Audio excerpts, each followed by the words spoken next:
Good morning. Welcome to the commencement pre-show and welcome to Yankee Stadium. It is so good to see you in person. I see you. The schools are down here. I think, are those the parents and family guests up there? So good to see you in person and also online. A shout out to all of you who are tuning into the live stream right now. I'm Sapna Parikh. We are coming to you live from the field here at this iconic New York City location, home of the New York Yankees since 2009 here in this stadium. And we will, of course, have a formal land acknowledgement just a little bit later in the ceremony. In the meantime, though, it's so good to see you as you're making your way down to your seats. I see so many of you are here. You've got some good seats, maybe because you're excited to see a certain 11-time Grammy Award-winning artist speak in just a little bit. You're gonna have to wait just a little bit for that, but it is so good to see you. So good to see you, Jarek. Nice to see you, Sapna. For the next half hour or so, I hope you'll hang out with us. We are going to be celebrating student stories, students who have risen above and beyond in the areas of service, in entrepreneurial endeavors, and of course, artistic and academic achievement. Starting with Jarek, how are you feeling today? I'm feeling great, beautiful weather we're having, and yeah, I'm really happy to be here. Such a beautiful day. Okay, so Jarek was on national television earlier this year as a contestant on Jeopardy! Yes, I was. I participated in the Jeopardy! National College Championship, which aired this past February. Yes, and I don't think people realize just how hard it is to get on the National College Championship of Jeopardy! There were only 36 college students selected out of 26,000 applicants, I think? Yep, that's correct. And can you talk a little bit about the application process, the audition process? What was that like? So from start to finish, I took the first online test in October 2020, took a second one in December 2020, and did an audition over Zoom in January 2021.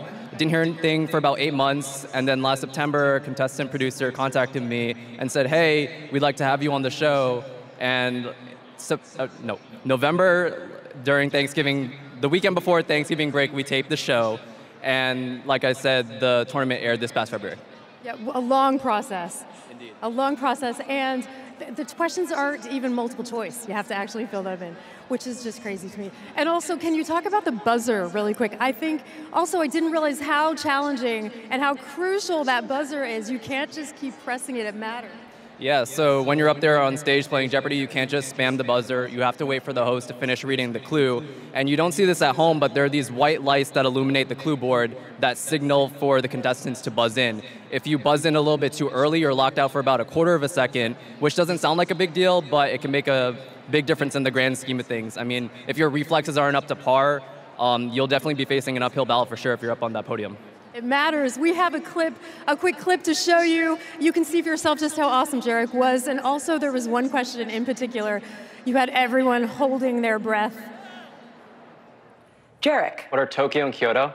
Yes, gets you on the board. Jarek. What's bioluminescence? Correct. Jarek. What's K2? Yes. Jarek. What's calamari? Yes. Jarek. What's the Jungle Book? Correct. Jarek. What's Inglourious Bastards? That's right. A Pinoy is a person of this ethnic heritage. Jarek. What's Filipino? That's correct. I think we're all glad you got it right. Aren't you all glad you got that right? You got to represent the Filipino community. Yeah, so the reason why I nearly keeled over there is because, one, not only am I Filipino, but I'm also part of NYU's International Filipino Association, and they had a watch party the night my episode aired. They gave me a home here at NYU when I was feeling kind of lost during the fall of my sophomore year, so I can't thank them enough for all they've done for me, and shout out to all the Filipino grads in the stadium today. You guys are amazing. And were they like, phew, I'm glad you got that right? Oh yeah, nobody would let me live that down if I got that wrong or didn't answer in time. During the watch party. Oh, that is great. And really quick, I know you're launching. Okay, so Jarek, you didn't win that episode, but to us, you are definitely a winner, even though I know you didn't get to take home the cash for that. But are there any lessons that you learned from that? Not particularly, but last week I talked to a former Jeopardy alumni, and he quoted another Jeopardy champion who said something to the effect of, I don't know things because I want to know them, I just know them. And that quote really resonated with me because being on Jeopardy was a culmination and celebration of all this acquired knowledge that I've had over the years. It was validating in the sense that all this useless information or this trivia didn't go to waste. And so I think coming out of that November taping weekend, I felt empowered knowing that I put my unique skill to good use. Awesome. I love it. Jarek, we're so excited for you, and we hope you're back on the show again. Thank you so much. I'm going to have you go over there, but don't go far, because we're going to have you come back on in just a little bit. Next, we have Annie. Hi, Annie. It's nice to see you. Nice to see you, too. Annie is not only a sustainability leader here at NYU, but she's also a Fulbright scholar. Yes, thank you so much. And I know you're part of the first generation in your family to go to college. What is this like for you? I mean, I'm just really happy because my mom can be here, and this is as much of her day as it's mine, so yeah. Yes, shout out to all of the family members. And I know I really quick wanted to talk about your Nigerian roots that you've shared with me. I know we can't quite see what you're wearing underneath the robe, but can you talk a little bit about that? Of course. So I'm wearing Ashoebi, and it's really just traditional Nigerian/West African wear, and I'm just happy that I can represent. So to all the single parents, to all the Nigerian Americans, all the West Africans, this is for y'all. And let's talk about, your peers have named you one of the most influential sustainability leaders on campus. Can you talk about just a little bit about the work that you did? Yeah, so for me, environmentalism really, the way that I wanted to contribute was through working with marginalized communities. And so I really tried to do that by first working with individuals who are incarcerated and then moving into my own spaces, so women of color, and really trying to allow people to see the ways that they can contribute as well. So not just veganism, it like goes beyond that. And really quick, tell us about what's next, because I know you're blending all of your majors and all of your minors together at the intersection of diplomacy and environmental policy. What's next? So for me, I'm an international relations and environmental studies student, and so I want to work in diplomacy, and I'm going to be doing an internship with the embassy in Hanoi, Vietnam this summer, and then I'm going to go and do my Fulbright in Romania, and then I'm going to go to master's school and become a diplomat afterwards. Congratulations. So good to see you. This is Annie. Thank you for being here. I'm going to have you go right over there, but don't go far because you are going to come back at the end. And next we have Neve. What's up? Hi, Sophia. How are you? It's so good to see you.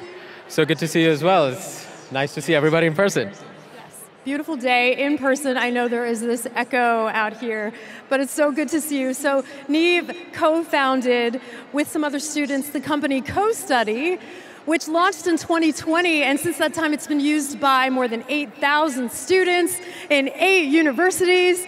Can you tell us a little bit about Co-Study? Absolutely. Co-Study is an education technology venture, and we work with colleges and universities. What we've built is a peer and self-review platform to enhance the group project experience and build on students' soft skills. And when you say soft skills, these interpersonal skills, because group projects are the worst. You can't tell who's doing what, who's doing all the work. What are some of those skills that these look at?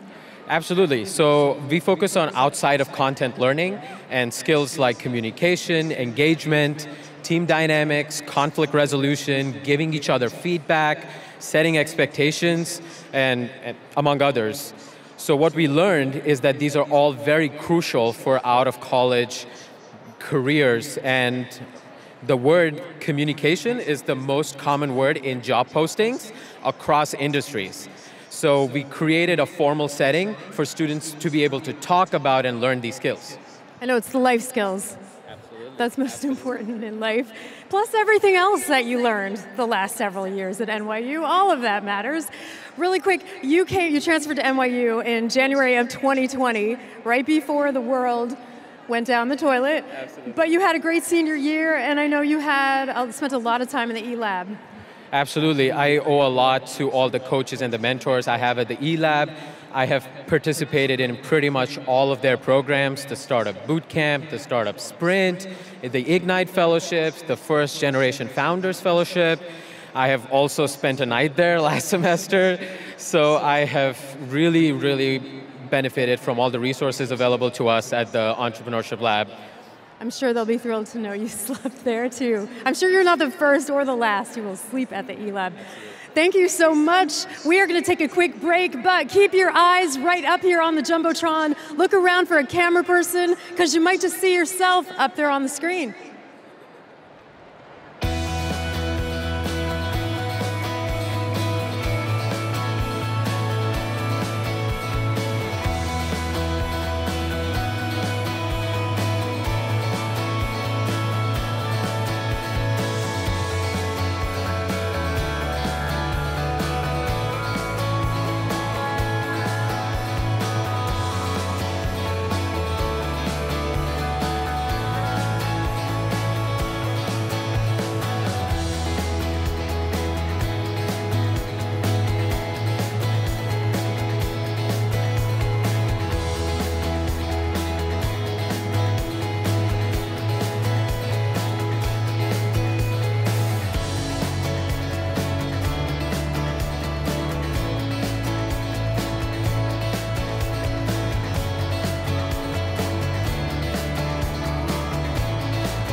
Welcome back to the commencement pre-show. I'm Sapna, and I'm here with Sebastian.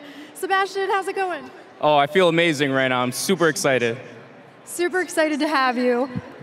We got some people here behind us. How you guys doing? How's everyone doing? All right. We're going to come back to you and ask you that again. We're going to try that again. Sebastian, it is so good to see you. Sebastian is a mechanical engineering major and aerospace engineering minor. Is that right? And he has a passion for all things outer space, out of this world, rockets, cube satellites, drones. Can you first, so he has actually one of his cube satellites here with him. Let's talk about this now. What exactly is a cube satellite? So this is a small prototype of a satellite that we made with a nonprofit called Isomer Space Program. And our goal is to launch this next year, this small little piece of metal junk. It looks so small and simple, but can you talk about why that's so important for science? Yeah, of course. So, you know, when I tell people about satellites, they think about something that's super big and super advanced and everything. But in the future, it'll be way more efficient to make something smaller and with faster prototyping so that we could, advance research and science. So it's easier to make, you can collect that data faster. And you talked about, you got a call in the middle of the night, which planted this idea to launch it. And it goes up in what you call an Uber for space. What does that mean? Yeah, so we were talking to a few launch providers, and one was called Launcher Space, and they're going to work with the SpaceX. We still have to finalize contract talks and everything, but basically, they have an orbiter, they will put this on it, and then they'll go on top of the SpaceX rocket, it goes to space, and then the orbiter basically drops us off in altitude in low Earth orbit, and then it just pushes us out there. Love it. Okay, we have some video of some of the other creations you and your fellow students have made during your time at NYU, starting with a rocket, which was also out of this world. 3, 2, 1.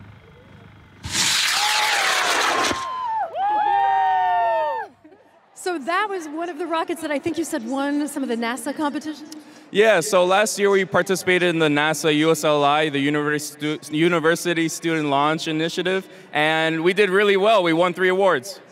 And those awards included Best Overall in the Design Division. We won first place in the Project Review, and we got second place Rookie Award. That's so great, and I know the echo is a little hard. You're doing so great. Can you talk just a little bit about, really quick, where your love of outer space began? I know you've been really interested for a long time. Oh yeah, it started when I was a kid. I don't know if my parents did this on purpose, but when I was a kid, I started watching the Discovery Channel and the National Geographic and the Science Channel instead of watching SpongeBob. So, I grew up with watching any and all things space, and it was really intriguing. And my dad also bought me a telescope when I was younger. And, every night we used to just watch through the telescope, and that's how I got interested with space, astronomy, science, and, I fell in love with it. Thank you. Where would you be today if they made you watch SpongeBob? Oh, I have no idea. Not here. And what about, real quick, before we let you go, what about your dream for what's next for space, your goals? So you know how everyone could go on a plane right now? I want that for space. I want anyone who wants to go to space to go, and it'll be really good to push and advance future science. A scientist could just go up there to the moon for a few days, come back, and, look at the data that they collected up there. And I want it to be very fluid, very dynamic, and that'll be, huge for humanity. Can we get tickets when you make this happen? Oh yeah, I'll give you one personally. Who wants an NYU discount to go to outer space? Yeah, a lot of people do. Thank you so much. Congratulations. I know you have a new company. You're calling it Isomer Space Program. I love it. Who needs SpaceX? We have Isomer Space Program. Congratulations to you. We are going to take another quick break, but first we have a message for you from the New York Yankees. On behalf of the entire Yankees organization, I want to welcome the graduates and their families to Yankee Stadium for NYU's commencement exercises. NYU graduates will celebrate their degrees in many academic fields today, but there's one field you've got to stay off of, and that's the playing field. New York always recognizes a winner, and we are proud of all of you. Enjoy your graduation, but remember, enjoy it from your seats and stay off the field. Congratulations to NYU's class of 2022.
Welcome back to the commencement pre-show. I am here with 3 captains of the NYU basketball team. Hello. Hello. This is Alyssa, we have Megan, we have Bianca. How are you feeling today? I feel great. I'm really excited to be here. We're so excited to have you. You all have had such a great season, and you ended on a really high note. You're ranked 7 in the nation, I think, among Division III teams. Is that right? Can you talk a little bit about the season that you've had? Yeah, so we made it to the Elite 8 this year, and we also won our league, so that was really cool. The toughest thing, and everyone in NYU Athletics is all really proud that we came back from COVID, and everybody had a great year. You're doing great. I know this echo is really hard, isn't it? It is really tough. It's like talking to yourself, being talked back at, all at the same time. You are doing great. I know. Congratulations on this great, great season.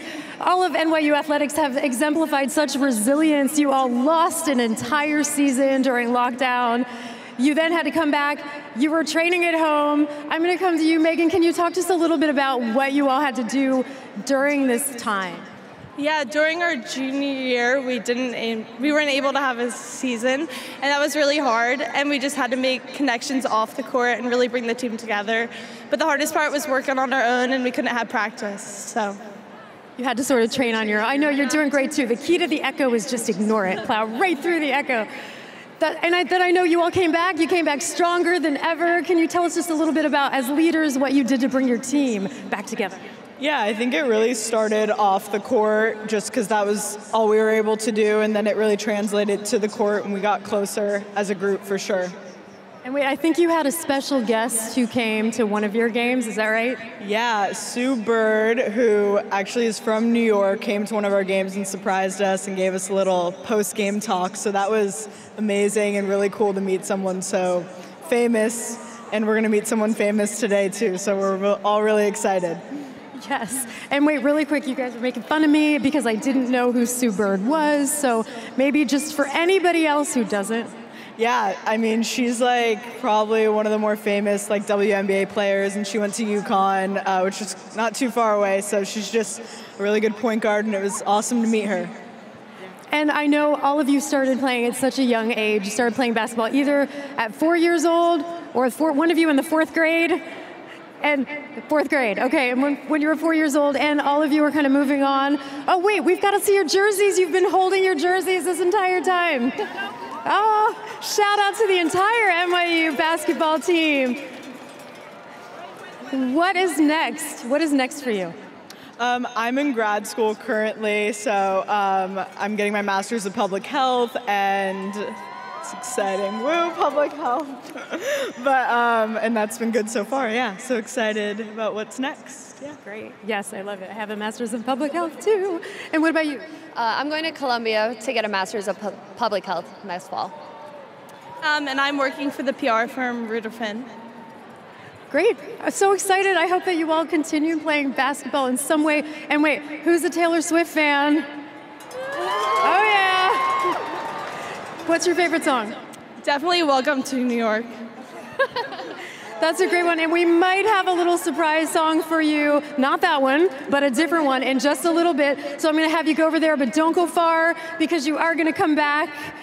You can just head right over there. Don't worry. Once again, the captains of the NYU women's basketball team. This is Eric.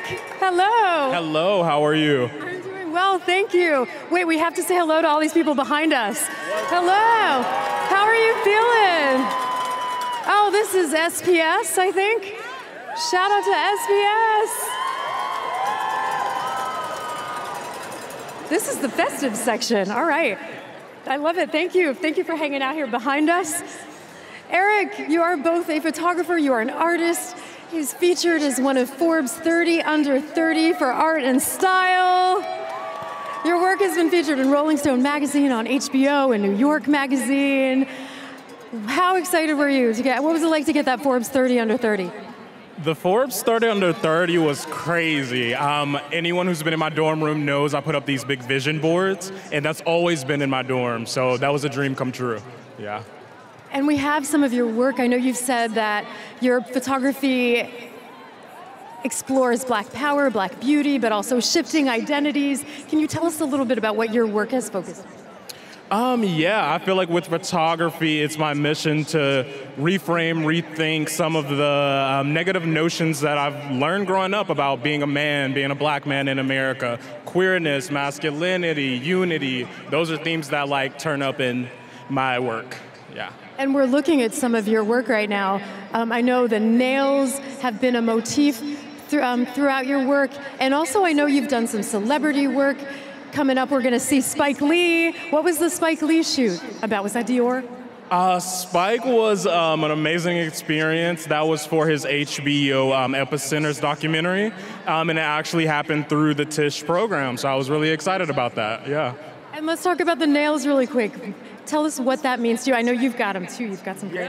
Yeah, I keep my nails done. I did some research recently at Tisch and found out that women in the Ming Dynasty and even ancient Egypt, they would get these nails extensions for status to show that they didn't have to do work. So that was one of the things I was like, okay, if I attach this to men, we can reframe the way we think about masculinity, the way we think about power, things of that nature. I love it. I've got my purple nails today. And you know, I know one of the exciting moments that you had was when you heard from Beyonce and Beyonce's team. Can you tell us how that happened? I took some images of my grandparents wearing the Ivy Park brand during the COVID quarantine period. They got some tension online, you know, it was kind of viral, and she saw them and wrote me a letter, sent me a PR box. It was really exciting, yeah. That is exciting to hear from Beyonce. And you're from Georgia, but I know you came to New York City and NYU, and that's opened a lot of doors for you. Yes, I feel like New York is the perfect place to pursue an art career, you know. I love Georgia, I love to keep that within my work, my Southern upbringing, but I feel like it's a good thing to expand, you know. Congratulations, your work is incredible. I know you've got another project coming up that you can't talk too much about. Yeah, I'm working on something with Doritos. That's really exciting. I can't say too much, but that's really... That's all we need to know. That's all we need to know. Doritos and Eric Hart Jr. It's gonna be amazing. Thank you so much. Stay right here. Gonna have all of you come back on. We are just about out of time. The procession is just a few moments away. Thank you so much to all of you for sharing your stories. You're all close? Can you all see? Thank you so much for sharing your stories. I'm Sapna Parikh, and a shout out to my crew here on the field, out in the truck. But first, before we go, I want to feel your energy. How is everybody feeling? Fantastic. Oh, one more time, how is everybody feeling? I know we have some fans out there of that 11-time Grammy Award-winning artist. Where are you? I can't hear you. We might have a little song for you coming up in just a moment. How are you feeling? Are you feeling happy, free, confused, and lonely at the same time? I hope you are excited. She is not. Your honorary speaker today, a little later this morning, is not only one of the best-selling musicians of all time, she's a fierce advocate for equality and for the rights of artists. The one and only Taylor Swift.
Everything will be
Graduates, families, friends, please take your seats.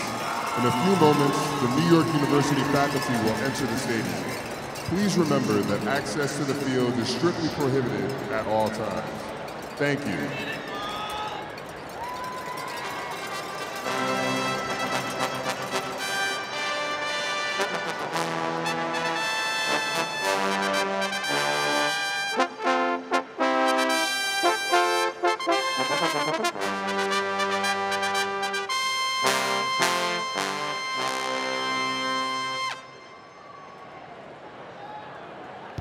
Please welcome members of the New York University faculty.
Please welcome representatives of the Administrative Management Council, Student Government Assembly, 1831 Fund, and Senior Class Activities Board, carrying the university colors and leading the 188th Commencement Platform Party into the stadium.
Fellow Violets, please give a hearty welcome to members of the New York University Alumni Association and to members of our 50th anniversary class who join us today to celebrate this year's graduates.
Please welcome New York University's 2022 school banner bearers, deans, and class representatives, marching in founding order.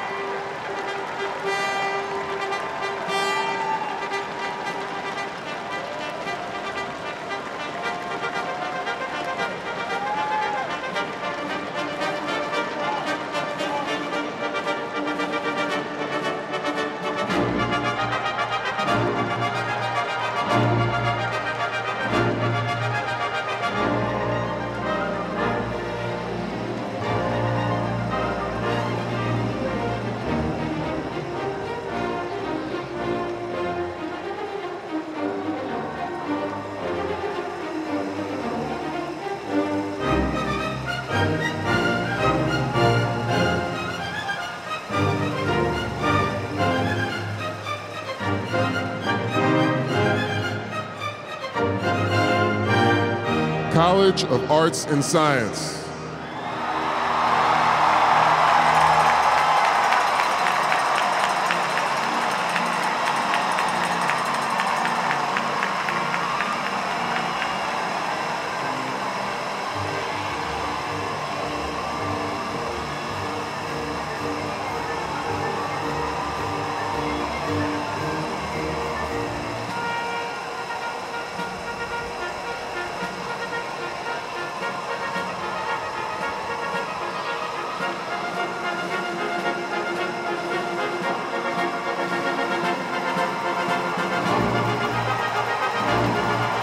School of Law.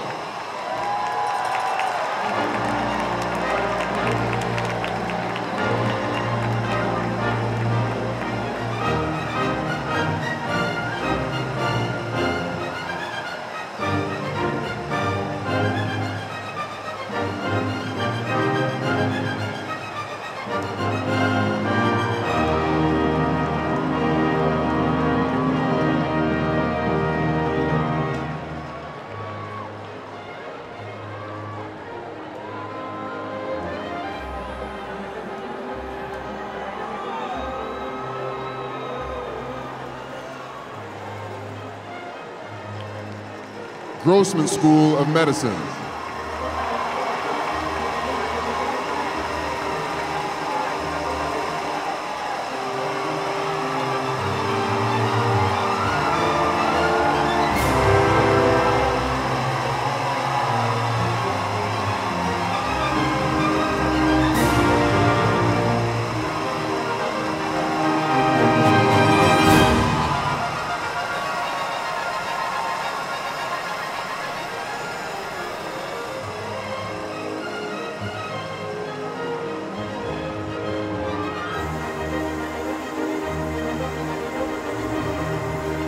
Tandon School of Engineering.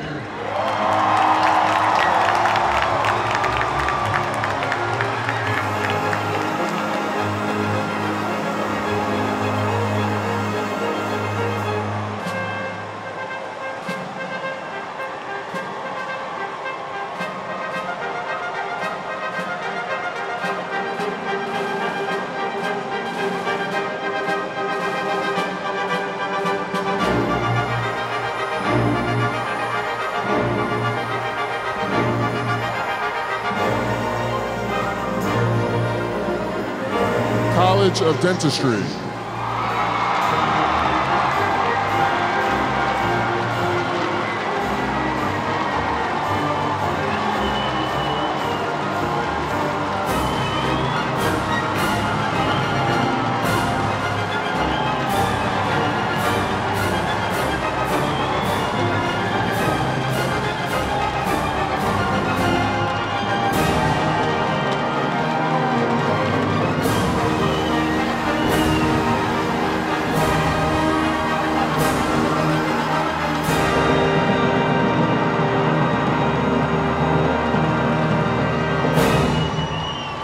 Graduate School of Arts and Science.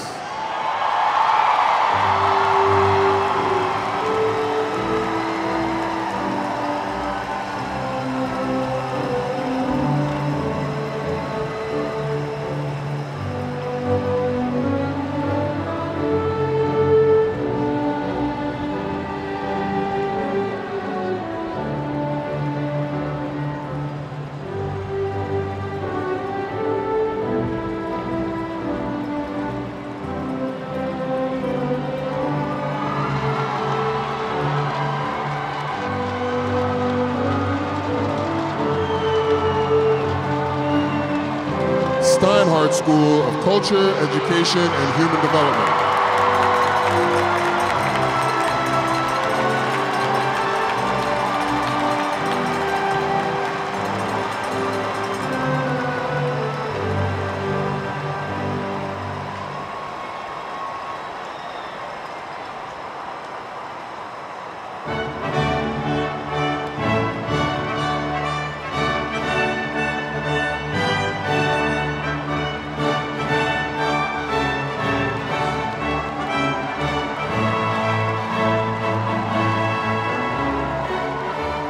Leonard N. Stern School of Business.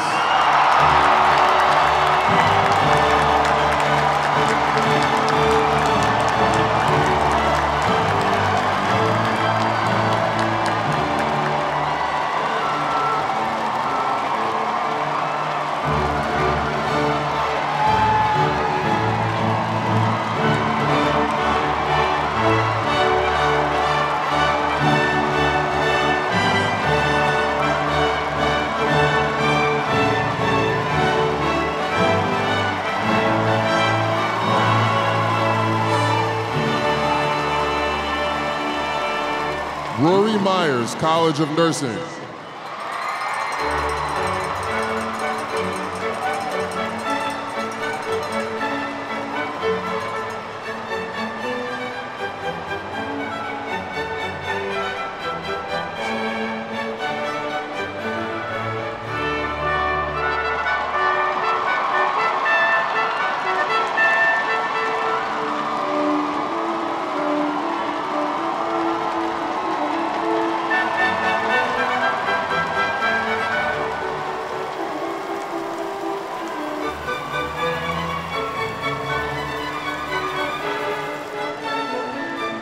School of Professional Studies.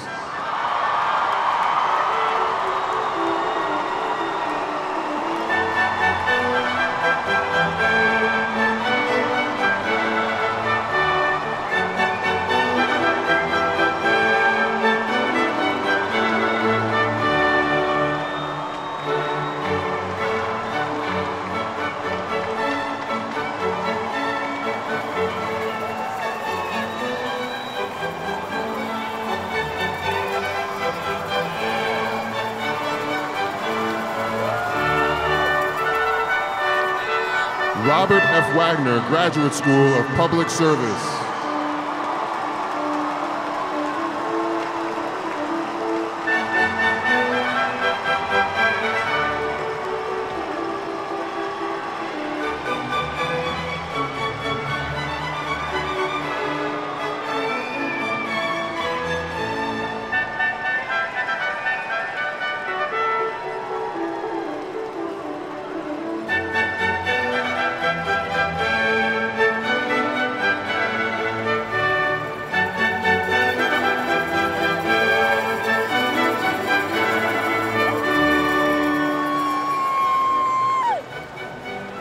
Silver School of Social Work.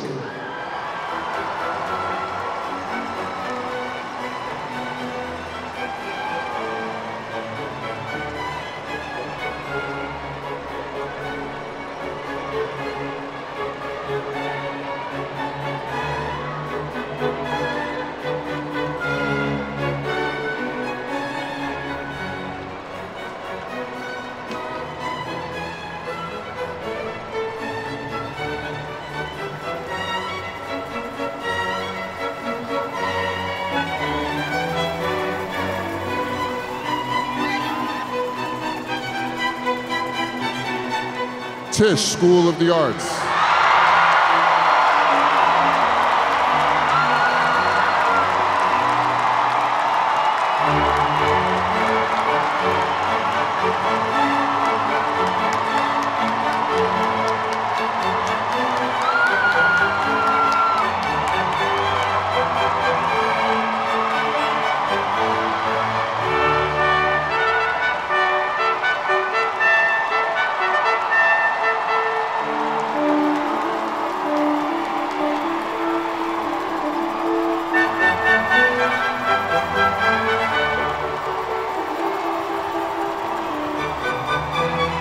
Gallatin School of Individualized Study.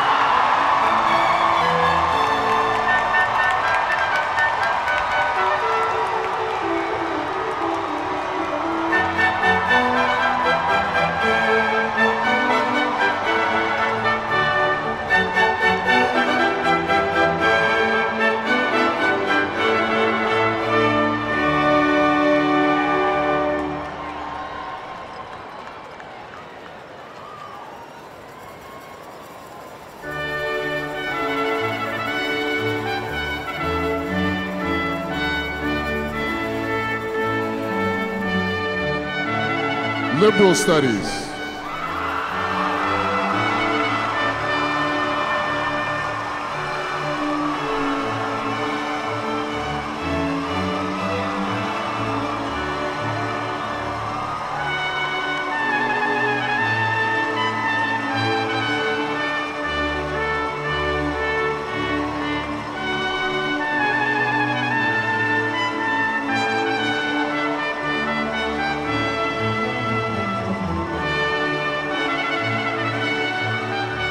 NYU Abu Dhabi.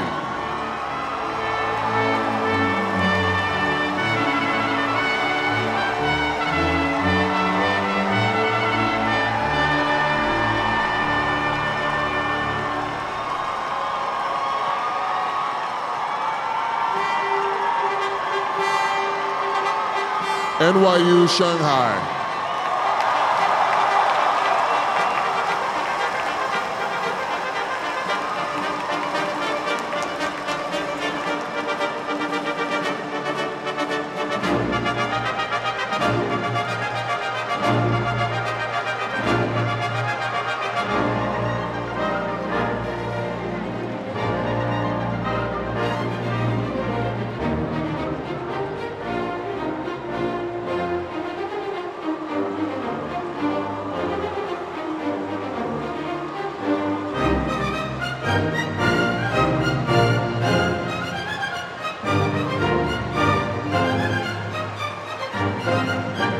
School of Global Public Health.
Long Island School of Medicine.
Now entering the stadium are university leadership and honorary degree recipients, led by our Chief Marshal.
Esteemed guests, the Provost of New York University, Catherine Fleming. Here now, in the presence of candidates for academic recognition, members of the faculty and administration, alumni, trustees, honored guests, and friends. New York University's 188th commencement is hereby convened.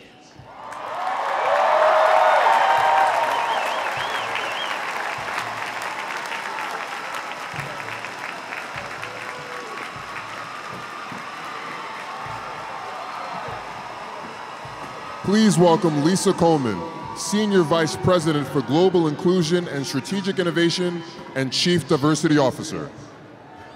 Hello, I'm Dr. Lisa Coleman, and my pronouns are she and her. It is a pleasure to be here with you today celebrating the class of 2022.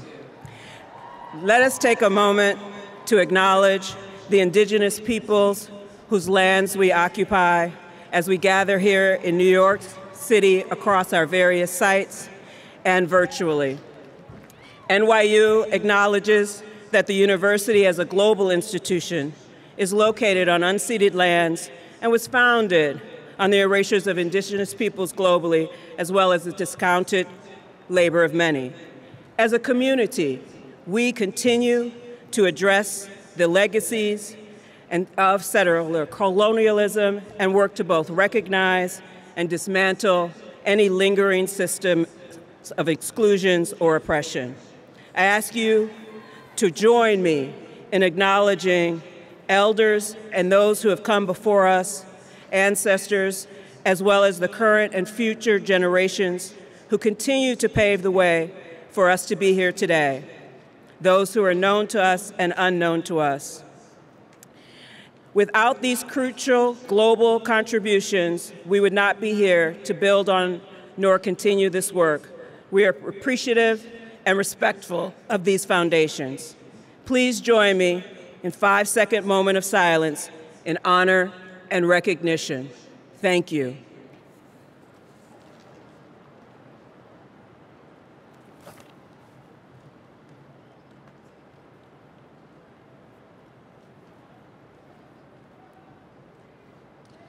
And now, please rise for the national anthem, led by Naima Alakan, who receives a Bachelor of Fine Arts degree today from the Tisch School of the Arts.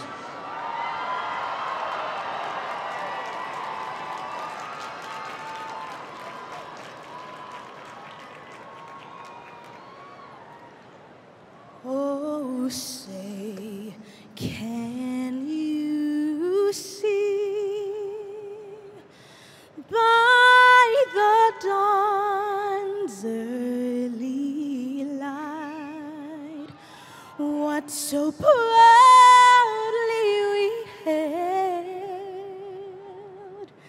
at the twilight's last gleaming, whose broad stripes and bright stars through the perilous fight o'er the ramparts we watched were so gallantly streaming, and the rockets red glare,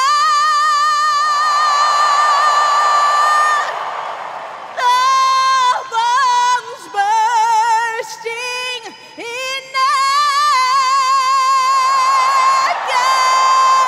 proof through the night that our flag was still there. Oh, say does that star-spangled banner yet wave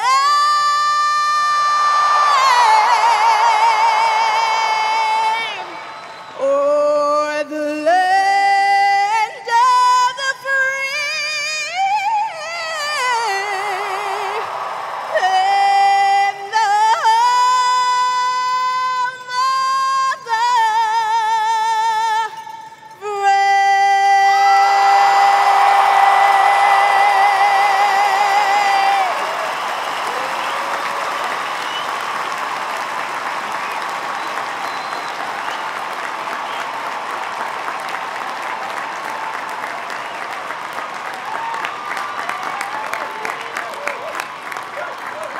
Distinguished guests, Chair of the Board of Trustees, William R. Berkeley.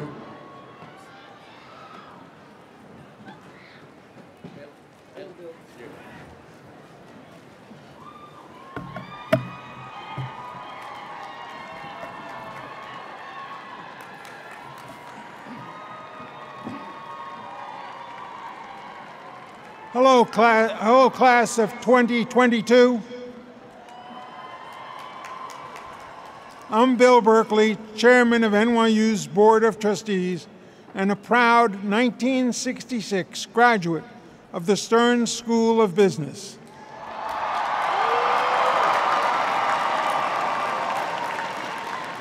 I'd like to welcome you to Yankee Stadium for today's very special occasion. I'd also like to welcome members of the class of 1972 who returned to the NYU community today for their 50th reunion.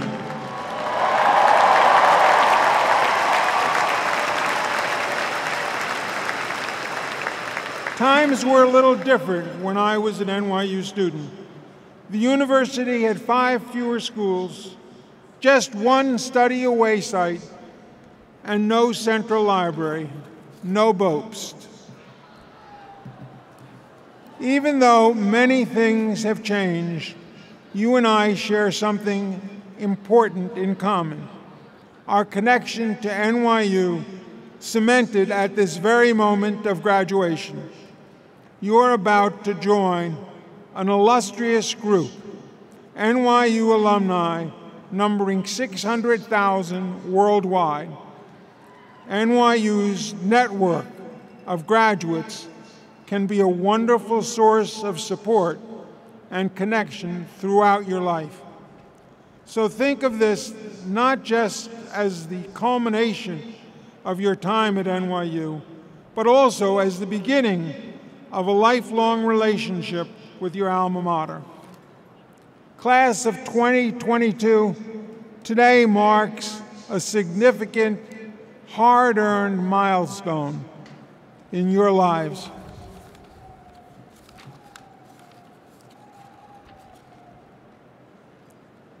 The Empire State Building glowed violet in your honor last night, a symbol of our enormous pride in you. And we're joined today by 3 distinguished honorary degree recipients, each of whom has left an indelible imprint on their respective fields.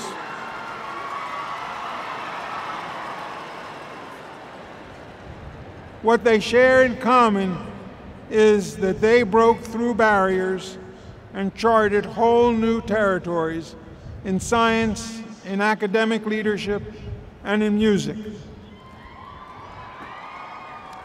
They stand before you as models, even as the board is confident you, the class of 22, will similarly leave your mark on the world in the future. Congratulations, warm wishes, and welcome to the NYU alumni family.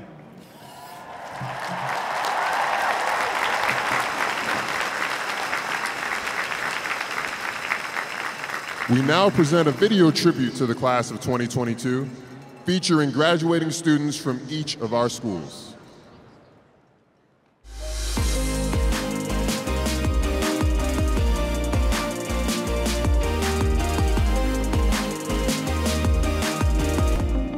I'm graduating from NYU College of Dentistry. And I'm graduating from the NYU Grossman School of Medicine. And I'm graduating from Rory Myers College of Nursing. And I'm graduating from the Stern School of Business.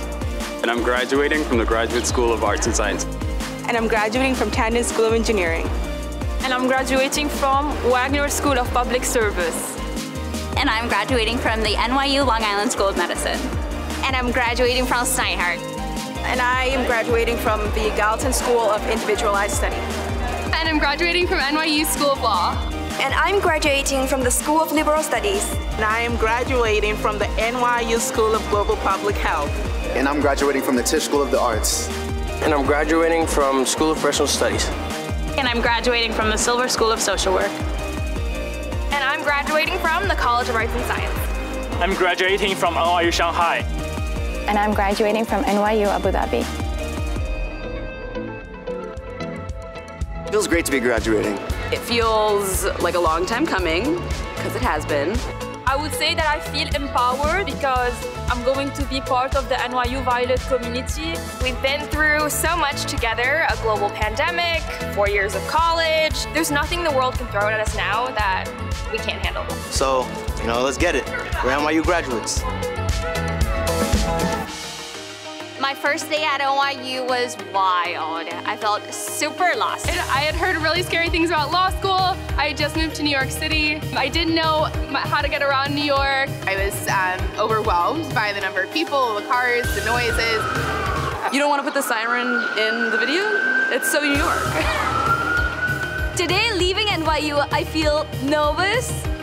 It's kind of mixed feelings. I feel like I've been spoiled by such a diverse and warm and loving community. There's just like a lot of stuff that I'm gonna miss at NYU. I'm gonna miss the opportunity to just sit at the park and just enjoy the sun or enjoy some music.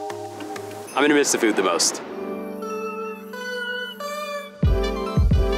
NYU has prepared me very well to kind of start this next journey. I've grown into a confident person. I feel like I have things to say and things to share. I feel like a different person. I think I've learned a lot about myself. I've matured a lot. I've found my strengths and my weaknesses. The best thing about being an NYU student is being in New York City. Oh, the city.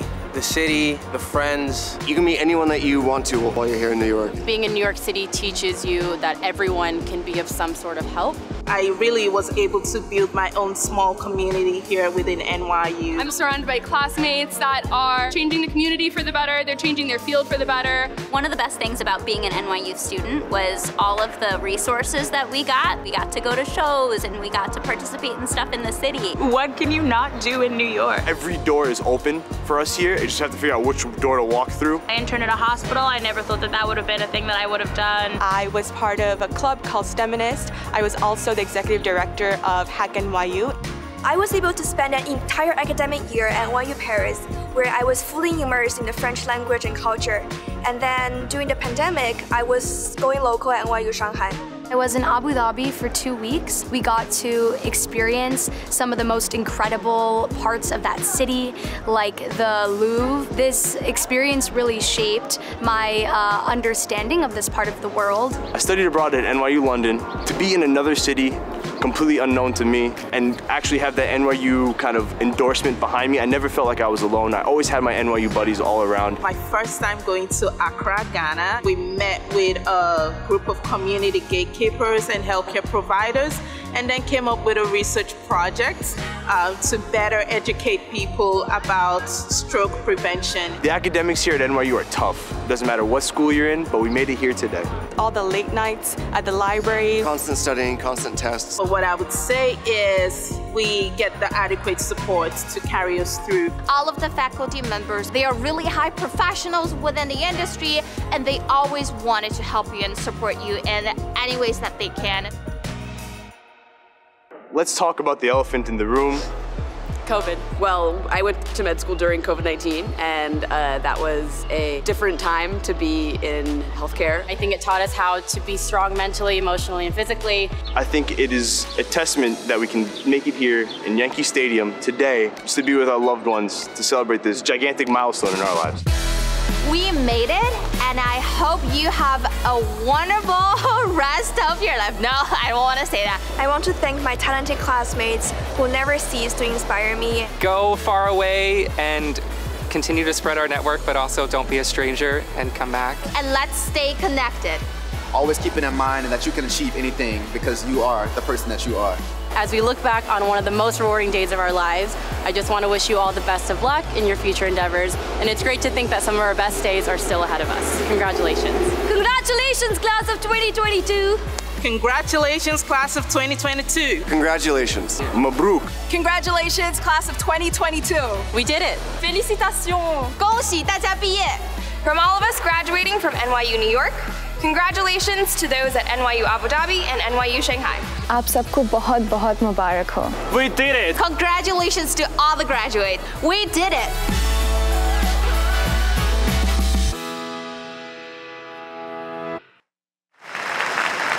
Please welcome Rodney Anderson, who will receive a Bachelor of Fine Arts from the Tisch School of the Arts and who will now address his fellow graduates.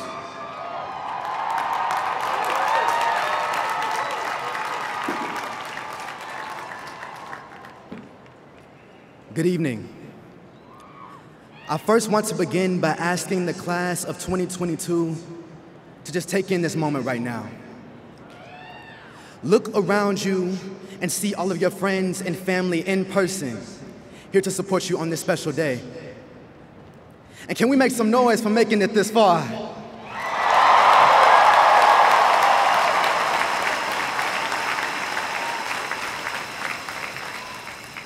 My name is Rodney Anderson. Some of you may know me by my artist name, Rodney Chrome.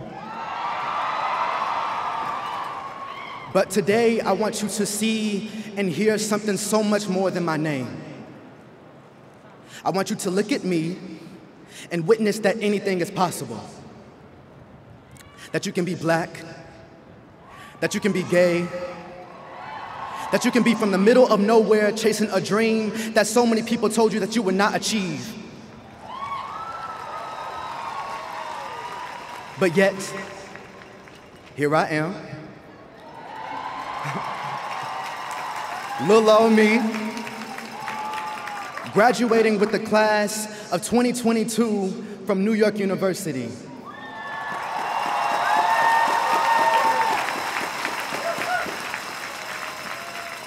You see, I was born and raised in a small town of Little Rock, Arkansas. As a black male growing up in the hood, I didn't see possibilities outside of poverty. I didn't see someone who was creative and instead of selling drugs, they were selling art. I didn't see someone who was in my community and trying to make a change. But instead, I saw people who were just trying to survive, to just make a little change. I didn't see someone who was black, who was gay, who was also unafraid of any opinion that's formed against them. So you know what I did? Since I didn't see that image, I created it for myself.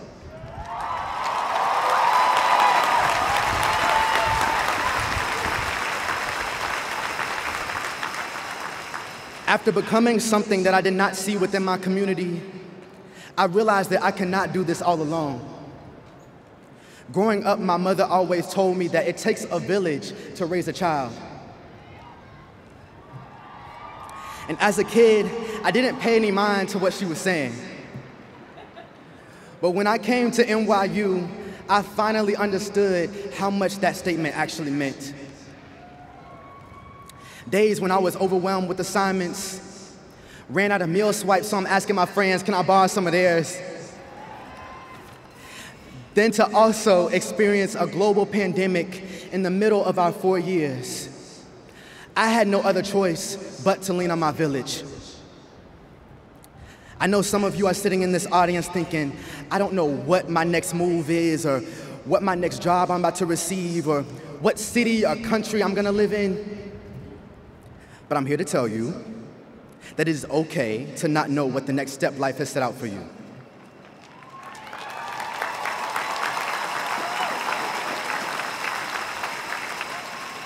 We all have witnessed how easily our lives can be altered in the matter of seconds. But I want you to remember that you have a village of individuals sitting in this very audience, sitting right behind me, and even myself, ready to support you in every way possible.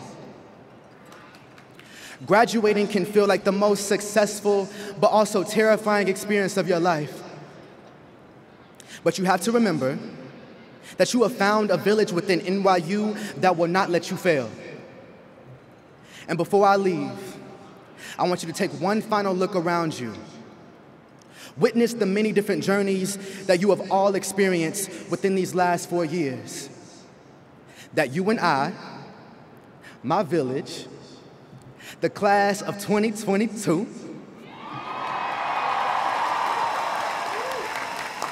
We made it. Thank you. Chrome.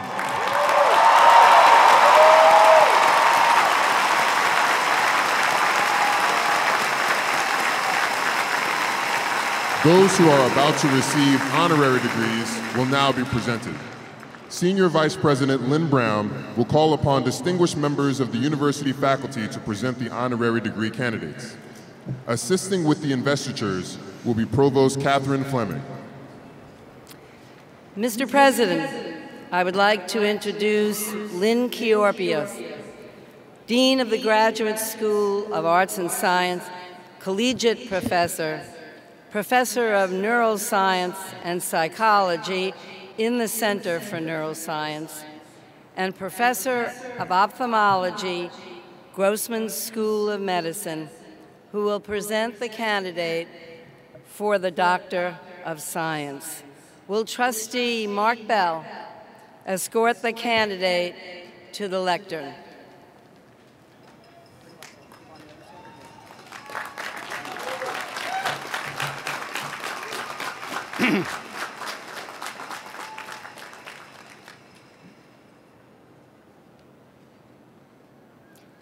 Susan Hockfield, distinguished neurobiologist, first woman and first life scientist to be president of the Massachusetts Institute of Technology.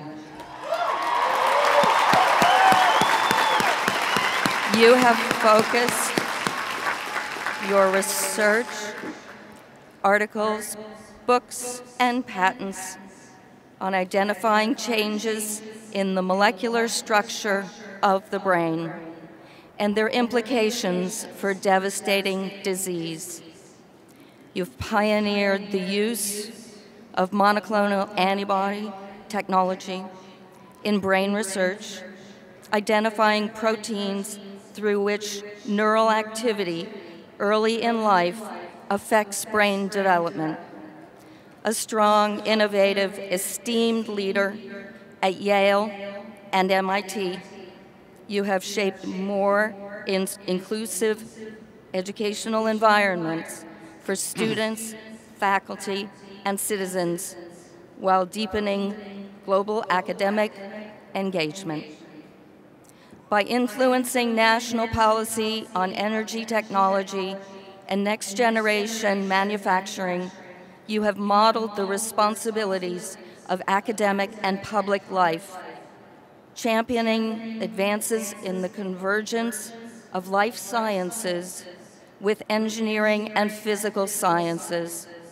You have founded new institutions that accelerate research, policy, education toward a sustainable energy future, bringing together the emerging frontiers of biotech, IT, and energy.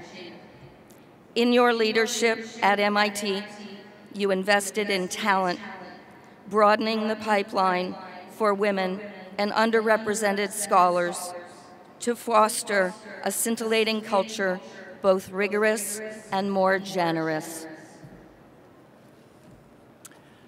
Susan Hockfield, your groundbreaking professional life and commitments cross disciplinary boundaries, creating contexts designed to address among the most significant global problems that we face.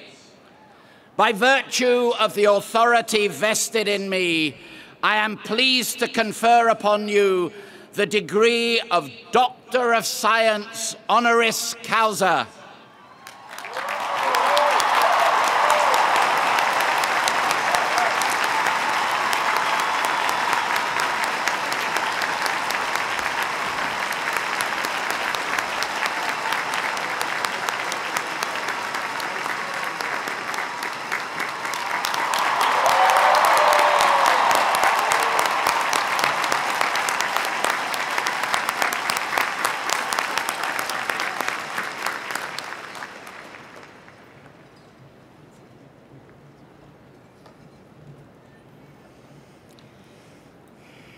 I would like to introduce Angie Kamath, Dean of the School of Professional Studies. who will present the candidate for Doctor of Humane Letters. Will Trustee Kelly Kennedy Mack please escort the candidate to the lectern?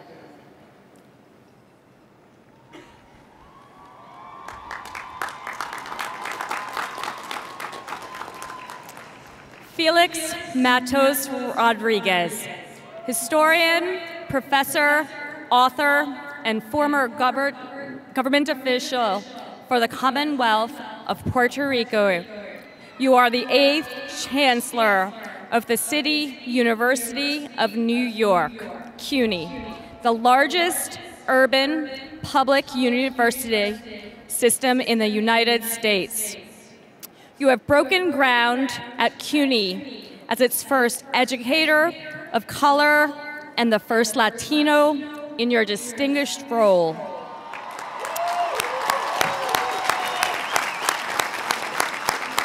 With a career that spans both the academia and government.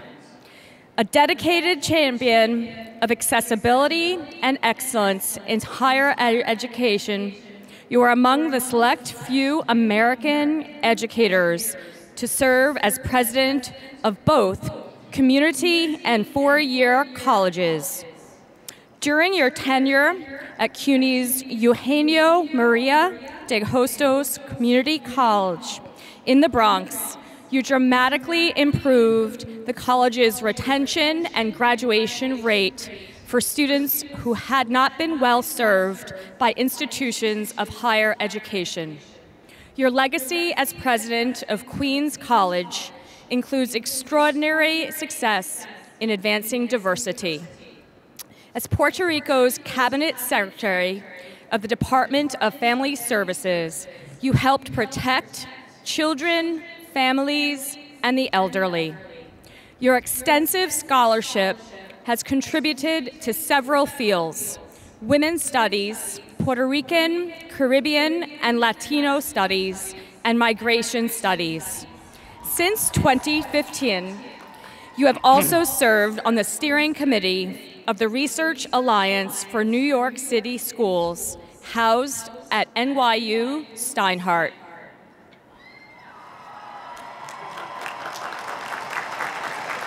Felix Matos Rodriguez, in your lifelong commitment to education without barriers, you demonstrate the implications of your research by opening doors for millions of lives.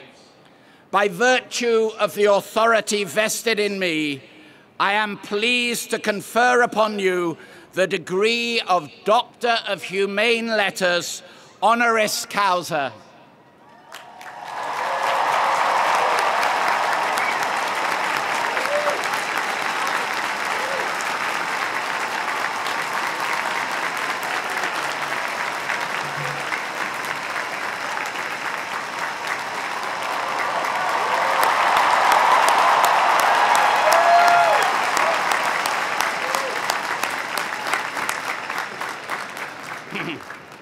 I would like now to introduce Jason King, Chair and Associate Professor of the Clive Davis Institute of Recorded Music, Tisch School of the Arts,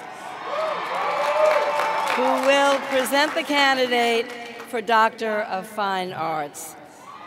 Will Trustee Brett Rockon please escort the candidate to the lectern?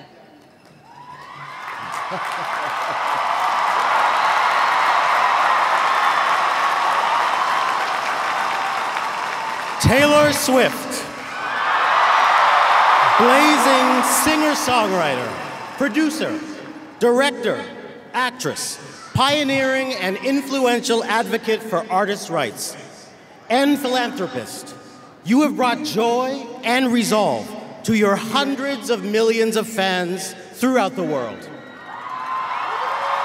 One of the best-selling music artists in history, you have crossed genres, demographics, age groups, and borders of all kinds to touch lives around the globe. With 9 original studio albums, 2 re-recorded studio albums,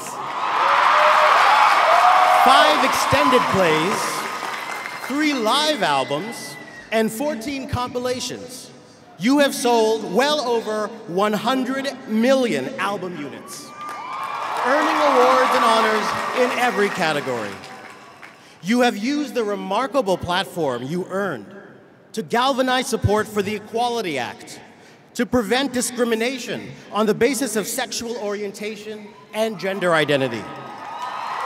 And you have spoken out, and you have supported initiatives to protect women and girls from harassment and sexual assault. You have donated significantly to victims of floods and tornadoes, for cancer research, literacy programs for children, and public education. You have fearlessly challenged the exploitation of music artists and successfully championed their right to be compensated for their work.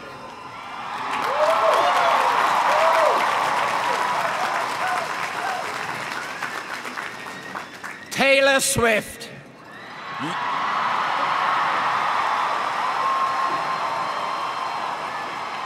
You are a role model across the world for your unprecedented talent and accomplishment, your fierce advocacy for protection of those facing discrimination, and your commitment to speaking out forcefully, eloquently, and effectively on behalf of all artists. By virtue of the authority vested in me, I am pleased to confer upon you the degree of Doctor of Fine Arts, honoris causa.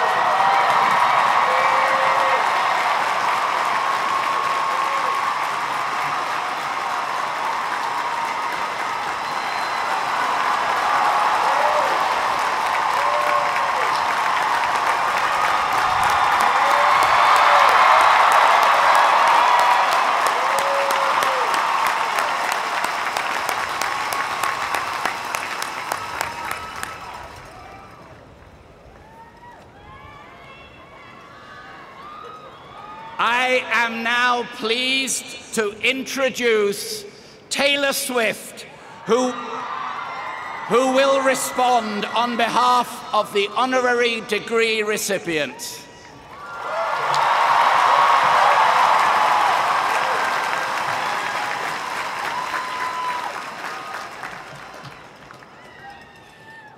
Hi, I'm Taylor.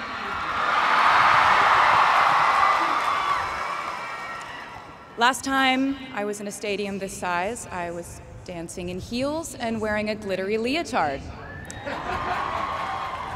This outfit is much more comfortable. I would like to say a huge thank you to NYU's Chairman of the Board of Trustees, Bill Berkeley, and all the trustees and members of the board, NYU's President Andrew Hamilton, Provost Catherine Fleming, and the faculty and alumni here today who have made this day possible. I feel so proud to share this day with my fellow honorees, Susan Hockfield and Felix Matos Rodriguez, who humble me with the ways they improve our world with their work.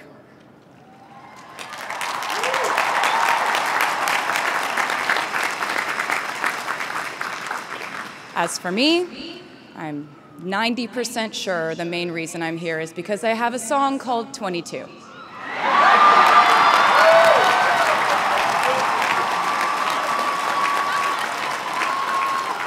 And let me just say, I am elated to be here with you today as we celebrate and graduate New York University's class of 2022.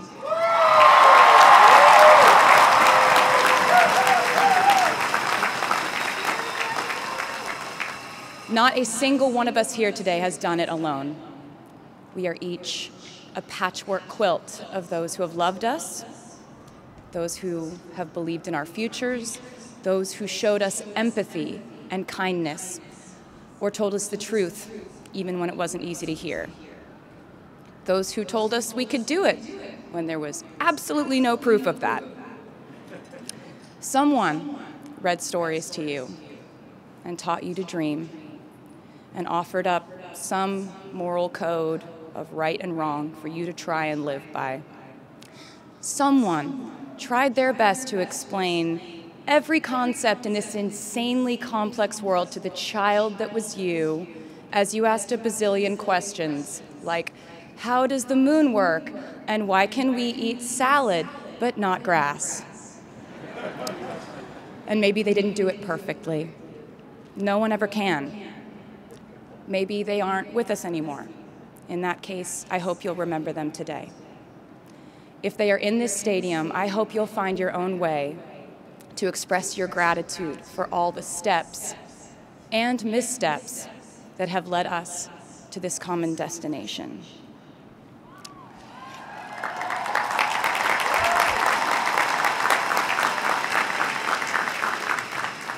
I know that words are supposed to be my thing, but I will never be able to find the words to thank my mom and dad, my brother Austin, for the sacrifices they made every day so I could go from singing in coffee houses to standing up here with you all today, because no words would ever be enough.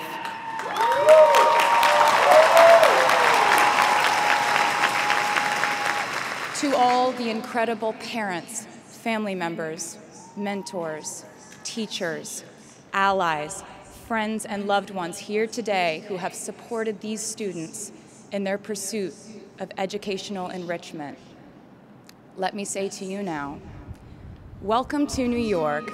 It's been waiting for you.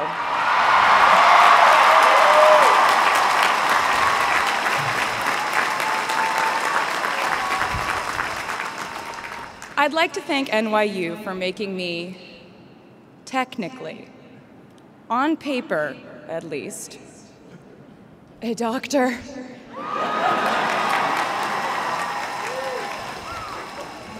Not the type of doctor you would want around in case of an emergency. Unless your specific emergency was that you desperately needed to hear a song with a catchy hook and an intensely cathartic bridge section.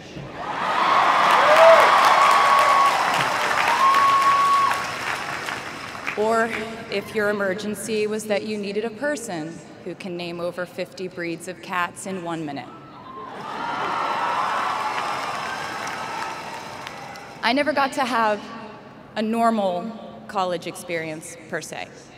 I went to public high school until 10th grade, and then finished my education doing homeschool work on the floors of airport terminals.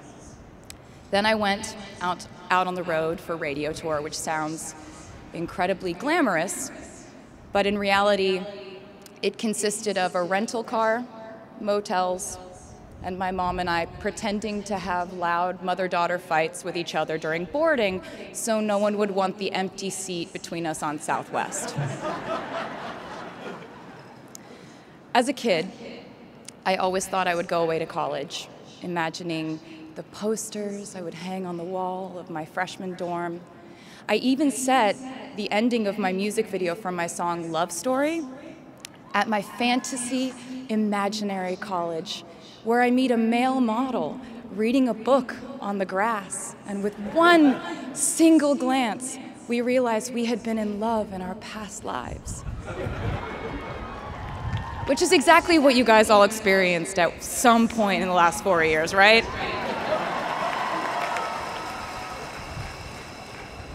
But I really can't complain about not having a normal college experience to you, because you went to NYU during a global pandemic, being essentially locked into your dorms and having to do classes over Zoom. Everyone in college during normal times stresses about test scores. But on top of that, you also had to pass like 1,000 COVID tests. I imagine the idea of a normal college experience was all you wanted too. But in this case, you and I both learned that you don't always get all the things in the bag that you selected from the menu in the delivery service that is life. You get what you get. And as I would like to say to you, wholeheartedly, you should be very proud of what you've done with it.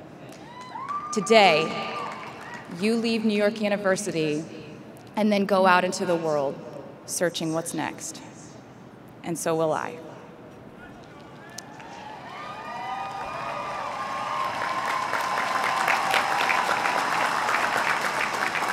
So as a rule, I try not to give anyone unsolicited advice unless they ask for it. I'll go into this more later. I guess I have been officially solicited in this situation to impart whatever wisdom I might have to tell you things that have helped me so far in my life. Please bear in mind that I in no way feel qualified to tell you what to do. You've worked and struggled and sacrificed and studied and dreamed your way here today. And so you know what you're doing. You'll do things differently than I did them and for different reasons. So I won't tell you what to do because no one likes that. I will, however, give you some life hacks I wish I knew when I was starting out my dreams of a career and navigating life, love, pressure, choices, shame, hope, and friendship. The first of which is, life can be heavy, especially if you try to carry it all at once. Part of growing up and moving into new chapters of your life is about catch and release. What I mean by that is knowing what things to keep and what things to release. You can't carry all things, all grudges, all updates on your ex, all enviable promotions your school bully got at the hedge fund his uncle started. Decide what is yours to hold and let the rest go. Oftentimes, the good things in your life are lighter anyway, so there's more room for them. One toxic relationship can outweigh so many wonderful, simple joys. You get to pick what your life has time and room for. Be discerning. Secondly, learn to live alongside cringe. No matter how hard you try to avoid being cringe, you will look back on your life and cringe retrospectively.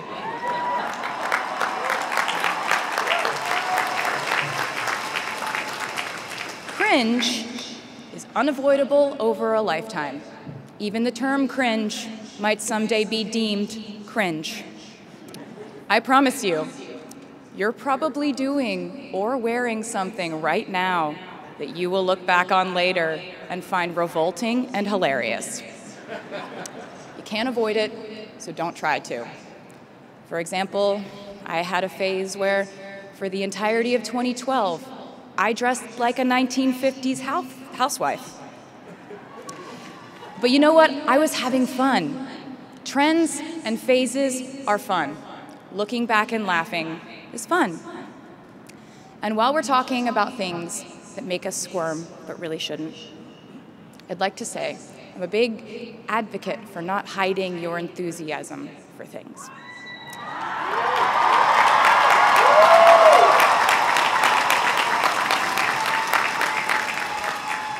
It seems to me that there is a false stigma around eagerness in our culture of unbothered ambivalence. This outlook perpetuates the idea that it's not cool to want it, that people who don't try are fundamentally more chic than people who do. And I wouldn't know because I've been a lot of things, but I've never been an expert on chic, but I'm the one who's up here, so you have to listen to me when I say this. Never be ashamed of trying. Effortlessness is a myth. The people who wanted it the least were the ones I wanted to date and be friends with in high school. The people who want it the most are the people I now hire to work for my company.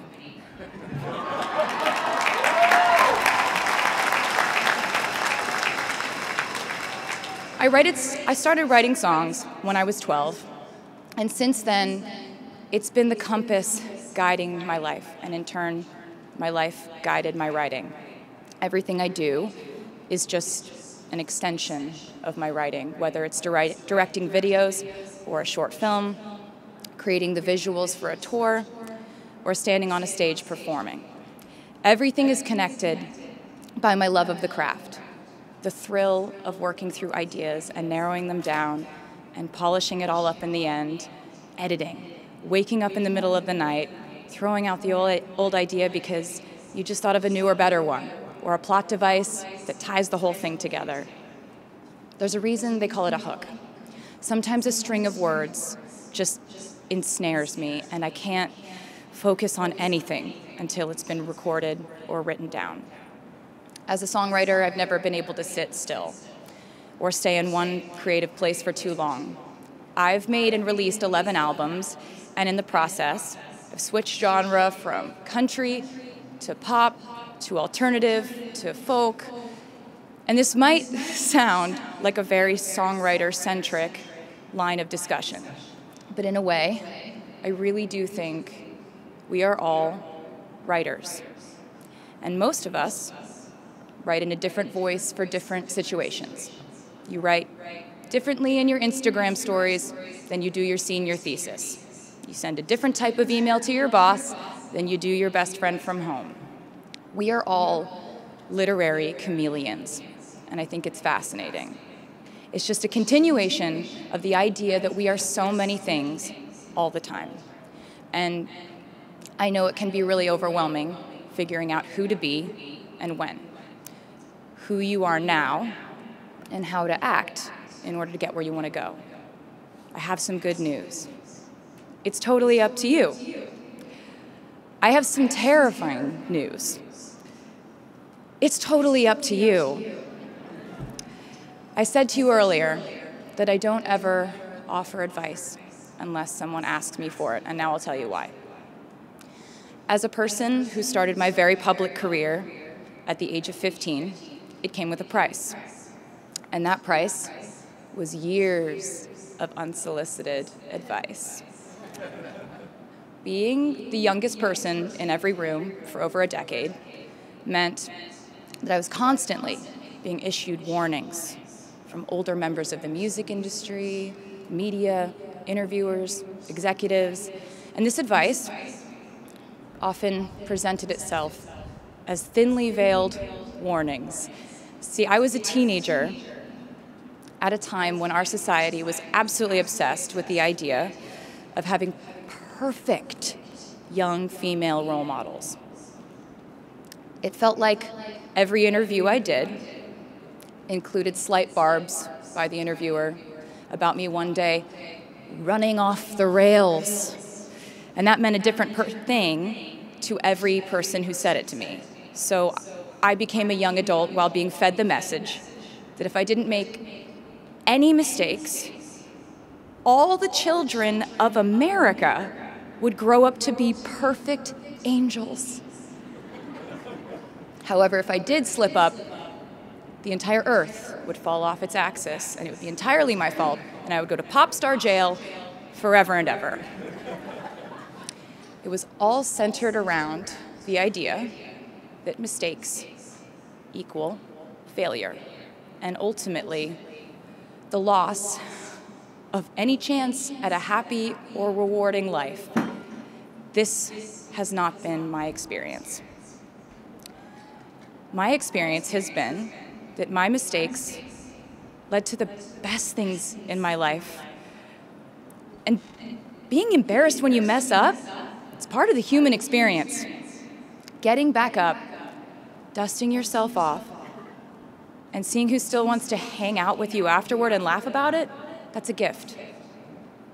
The times I was told no, or wasn't included, wasn't chosen, didn't win, didn't make the cut, looking back, it really feels like those moments were as important, if not more crucial, than the moments I was told yes.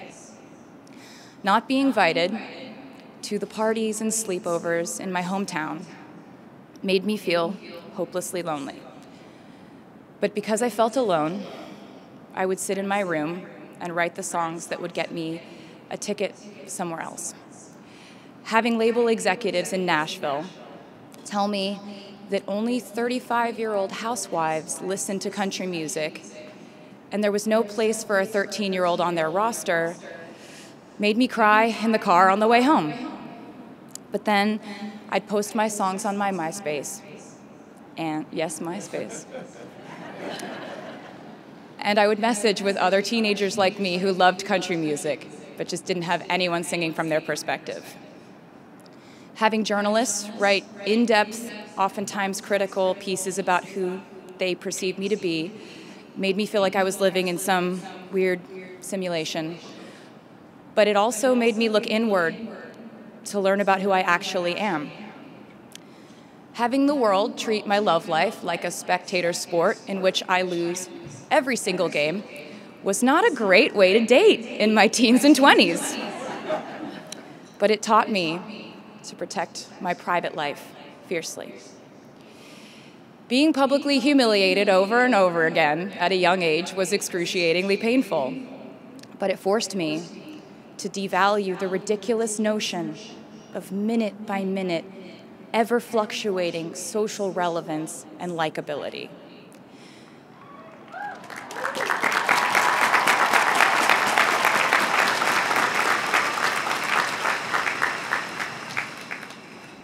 Getting canceled on the internet and nearly losing my career gave me an excellent knowledge of all the types of wine.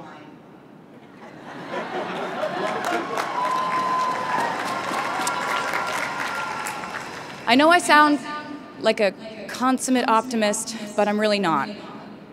I lose perspective all the time.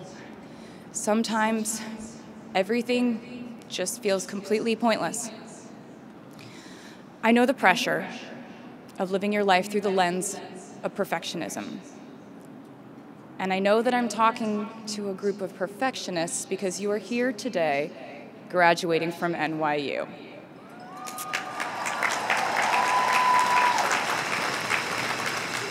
So this might be hard for you to hear. In your life, you will inevitably misspeak, trust the wrong person, underreact, overreact, hurt the people who didn't deserve it, overthink, not think at all, self-sabotage, create a reality where only your experience exists, ruin perfectly good moments for yourself and others, deny any wrongdoing, not take the steps to make it right, feel very guilty, let the guilt eat at you, hit rock bottom, finally address the pain you caused, try to do better next time, rinse, repeat.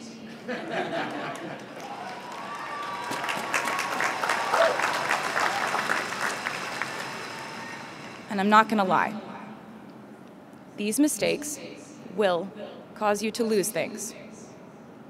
I'm trying to tell you that losing things doesn't just mean losing.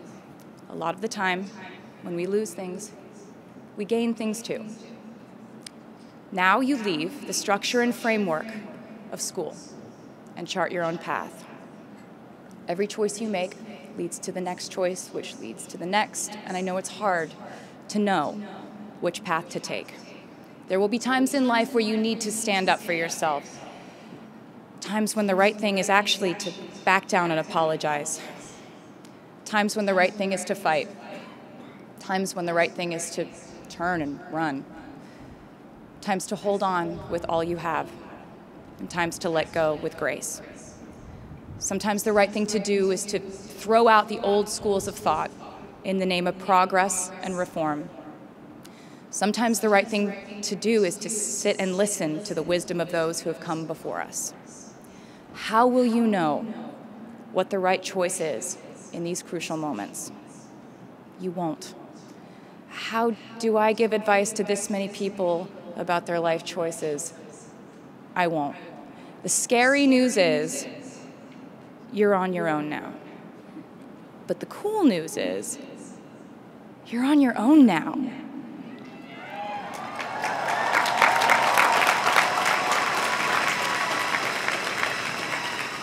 I leave you with this. We are led by our gut instincts, our intuition, our desires and fears, our scars and our dreams. And you will screw it up sometimes. So will I. And when I do, you will most likely read about it on the internet. Anyway, hard things will happen to us. We will recover. We will learn from it. We will grow more resilient because of it. And as long as we are fortunate enough to be breathing, we will breathe in, breathe through, breathe deep, and breathe out. And I am a doctor now, so I know how breathing works. I hope you know how proud I am to share this day with you. We're doing this together, so let's just keep dancing like we're the class of 22.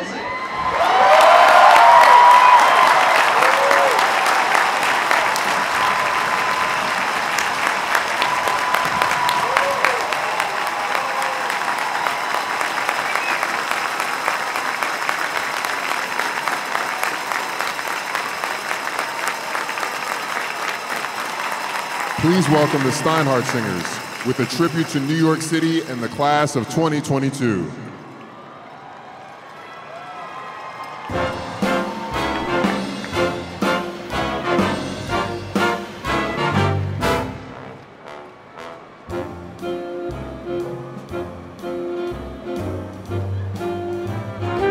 Start spreading the news.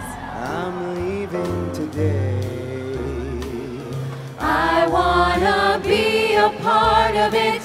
New York, New York. These vagabond shoes are longing to stray and step around the heart of it. New York, New York. I wanna wake up in the city that doesn't sleep, to find I'm king of the hill, top of the heap. My little town blues are melting away. I'll make a brand new start of it in old New York. If I can make it there, I'll make it anywhere. Come on, come through. New York, New York.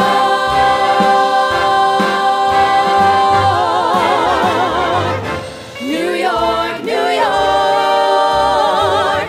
I wanna wake up in the city that doesn't sleep, to find I'm king of the hill, head of the list, cream of the crop at the top of the heap. My little town blues are melting away. I'll make a brand new start of it in old New York.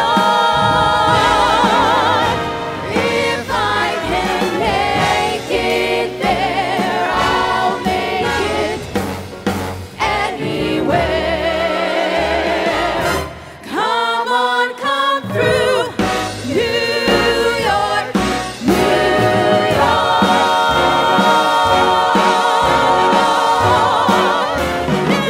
York.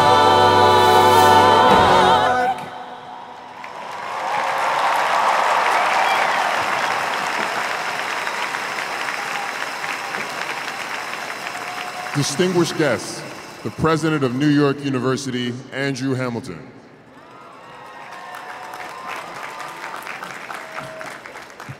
Good morning, everyone. And what a glorious day it is. It is true, the sun shines on New York University. Welcome, welcome, everyone, and especially welcome to our class of 2022 graduates. Congratulations to you all.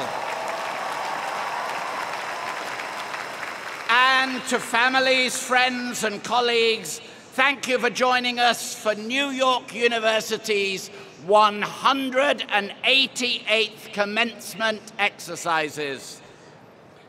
Now, I have to admit that in my career as an academic scientist, I never thought that one day I would be at Yankee Stadium following Taylor Swift on stage.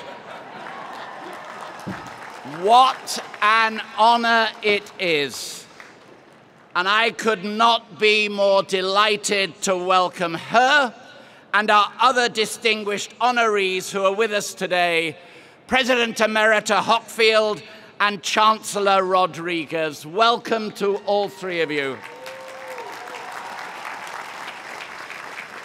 And today is also a special day for one of NYU's schools. It is the inaugural commencement for our newest school, the NYU Long Island School of Medicine. And a warm welcome to Dean Shelov and our first class of newly minted physicians. Congratulations. It is such an exciting morning. It's exciting to be here with all of you, but it's especially exciting to be in person celebrating. And as I stand here on second base and look out at this stunning sea of violet, there's one thing that comes to mind, as it does so often at this remarkable university. Only at NYU. So let me throw out the first pitch. Ladies and gentlemen, friends, family, colleagues, would you all please join me in congratulating our graduates on their achievements?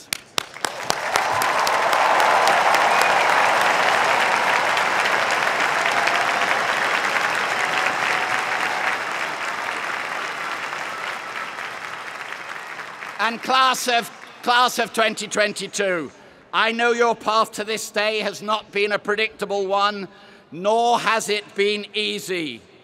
And I want again and again to congratulate you for making it here today. But you have arrived here, yes, through hard work and perseverance, but you've also had the love and the support of many. I want you all, graduates of the class of 2022, to now try to find your loved ones in the crowd. If you can't find your own loved ones, find someone else's. And I want you to show your thanks to those who've helped you to this place.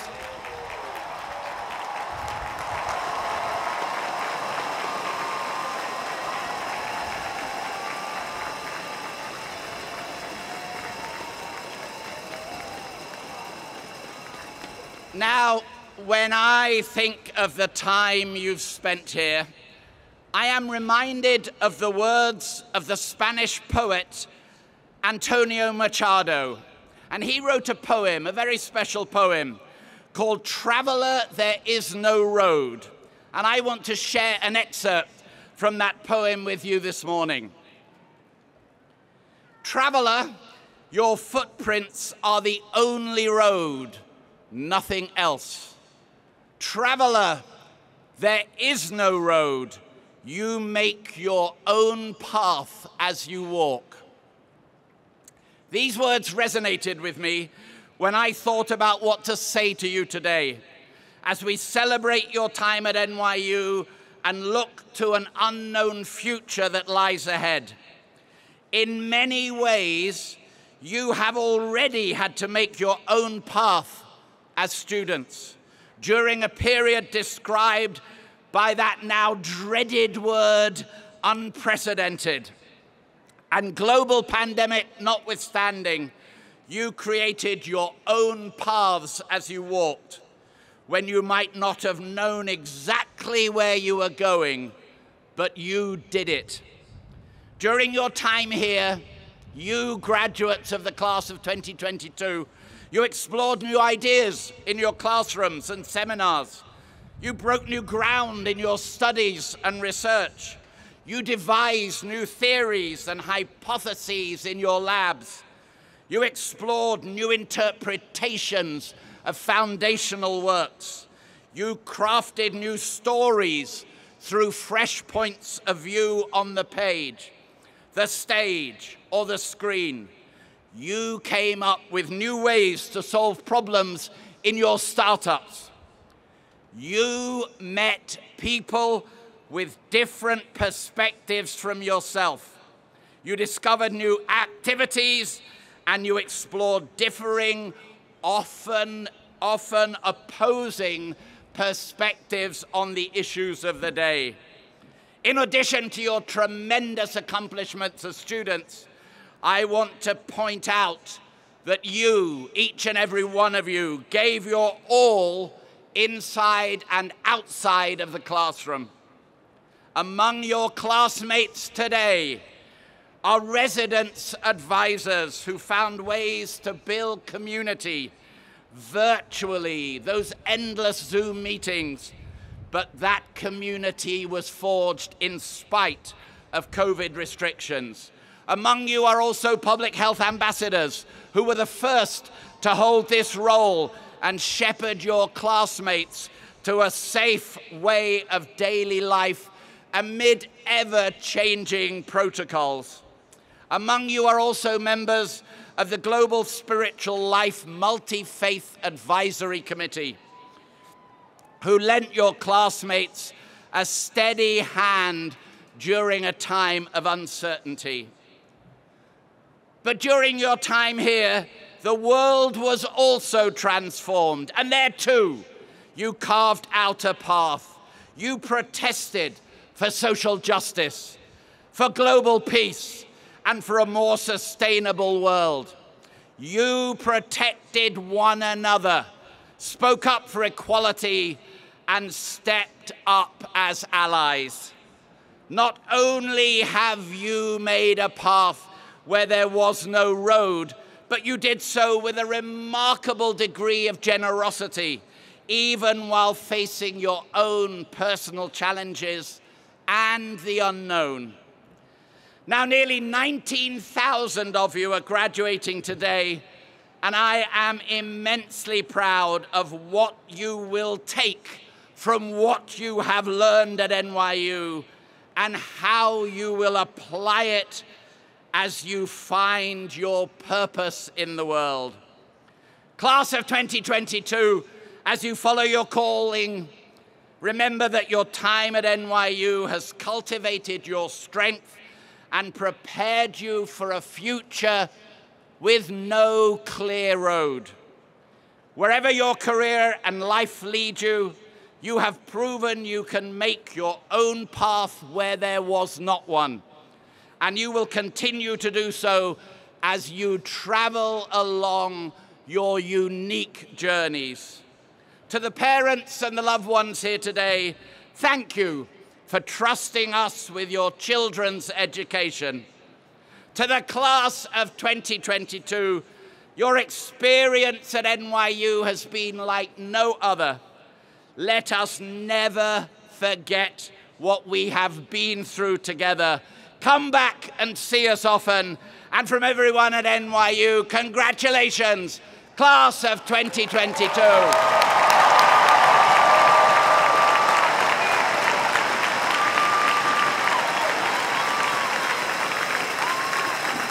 And now a message to the graduates from our alumni.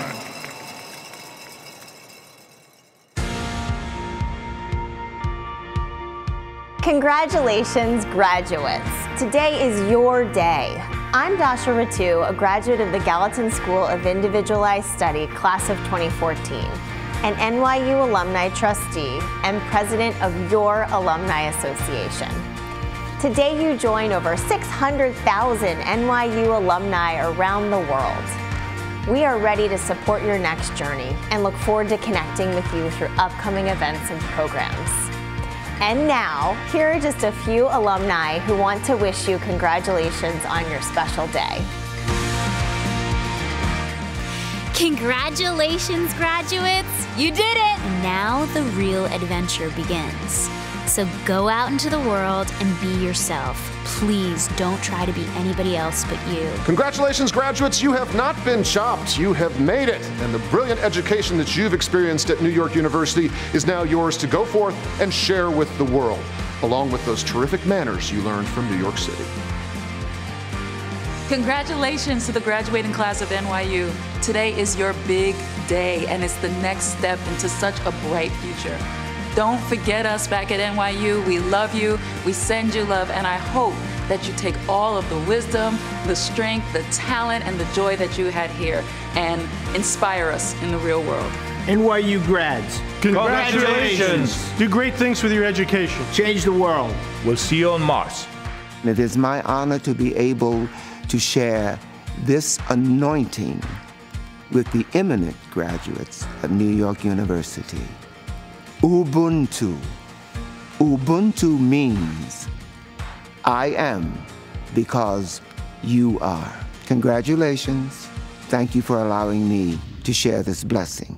Graduates, you have worked so hard to get to this moment. But this is just the beginning of your big life on your own terms. Let go of all the shoulds. Let go of everyone else's ideas of what you should do with your life and what should matter to you, because this is your life. And it's going to be big. I spent a good part of my life trying to help people get places, but I have done nothing compared to what NYU has done to prepare you to go wherever you want in the world. You are ready to make an impact. Good luck and congratulations. Congratulations, all of you students and your parents sitting here today. I've been both at NYU.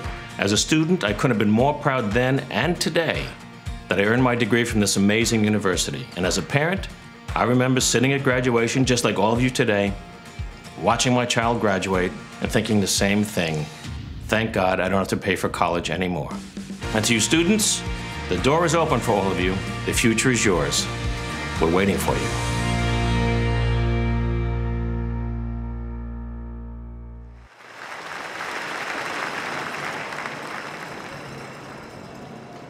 The deans of each school will now present their class representatives. Candidates should stand when their dean's name is called. The official conferral of all degrees and certificates will take place after all the deans have presented. As a sign of respect for your fellow graduates, we ask all candidates and their guests to remain in their seats until all the schools have been recognized.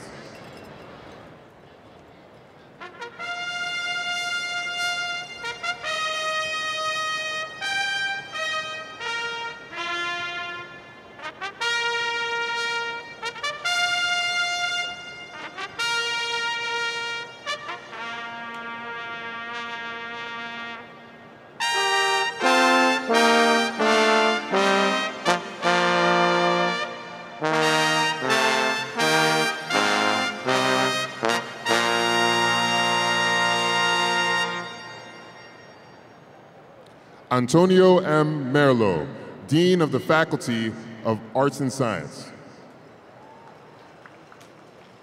Mr. President, I have the honor of presenting the candidates from the College of Arts and Science who will receive their degrees here today.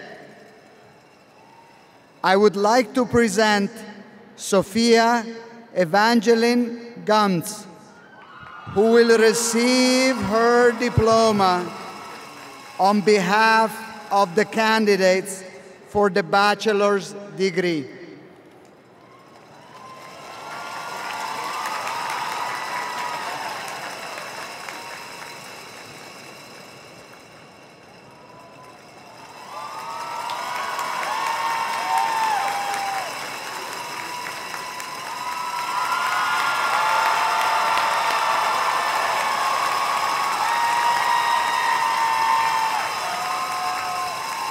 Trevor Morrison, Dean of the School of Law.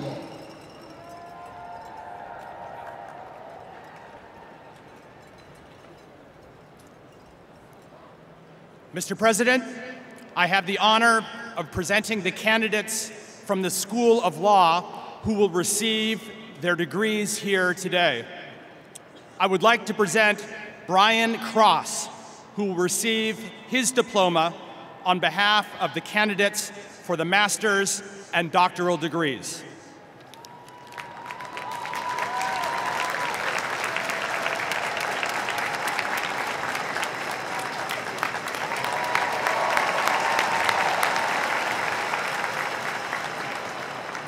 Linda Tewksbury, Associate Dean of the Grossman School of Medicine.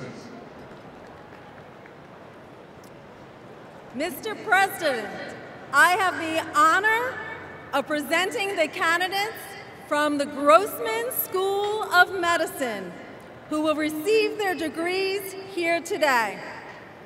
I would like to present Michael Bradley Kitchen, who will receive his diploma on behalf of the candidates for the master's and doctoral degrees.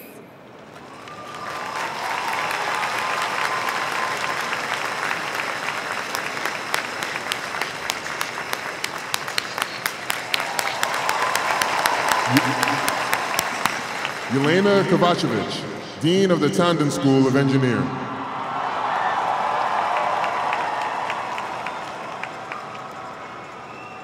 Mr. President, I have the honor of presenting the candidates from the Tandon School of Engineering who will receive their degrees here today.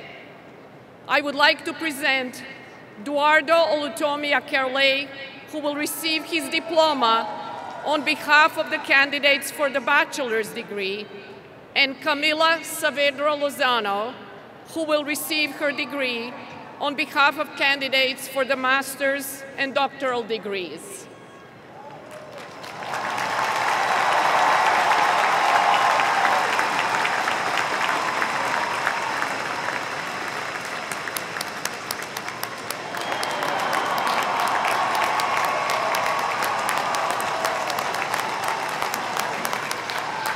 Charles N. Bertolami, Dean of the College of Dentistry.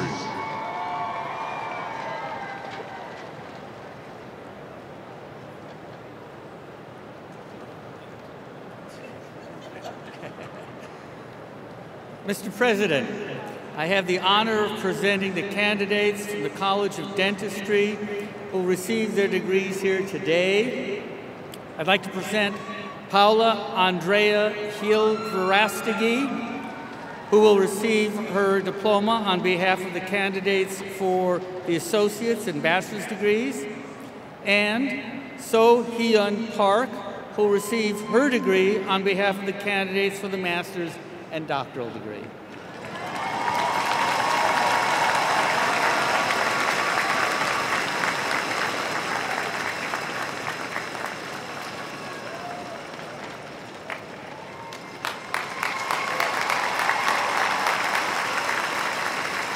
Lynn Kyorpis, Dean of the Graduate School of Arts and Science. Mr. President, I have the honor of presenting the candidates from the Graduate School of Arts and Science here who will receive their degrees here today. I would like to present Nina Graff, who will receive her diploma on behalf of the master's and doctoral degree candidates.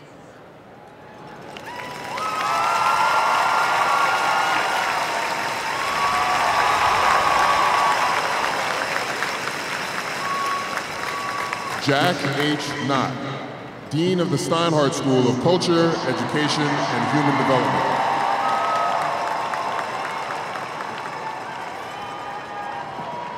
Mr. President, I have the honor of presenting the candidates from the Steinhardt School of Culture, Education, and Human Development who will receive their degrees here today.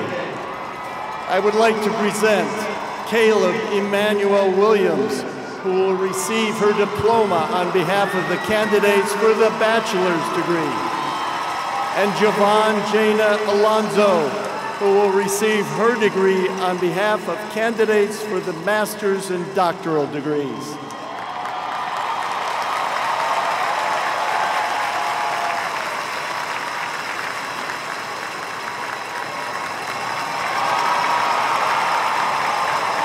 Raju Sundaram, Dean of the Leonard N. Stern School of Business.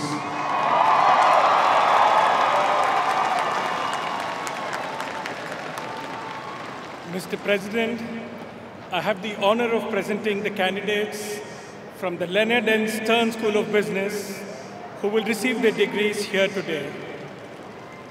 I would like to present Matteo Graziosi, who will receive his diploma on behalf of the candidates for the bachelor's degree, and David Edward Kalin, who will receive his degree on behalf of candidates for the master's and doctoral degrees.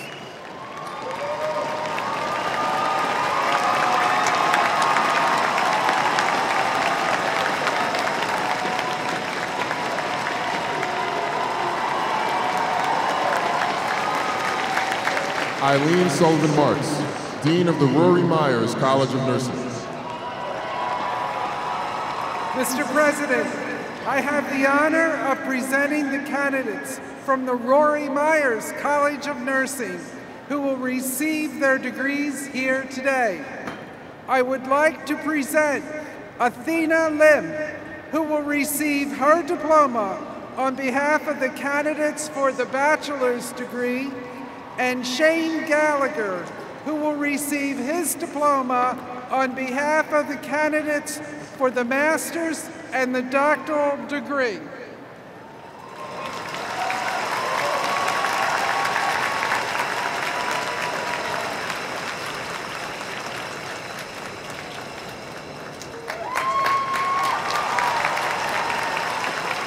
Angie Kamen, Dean of the School of Professional Studies.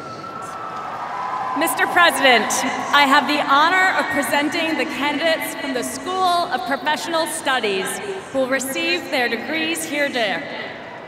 I would like to present Tien Not Nguyen, who will receive his diploma on behalf of candidates for the associate's and bachelor's degrees, and Jessica Blodgett, who will receive her diploma on behalf of candidates for the master's degree.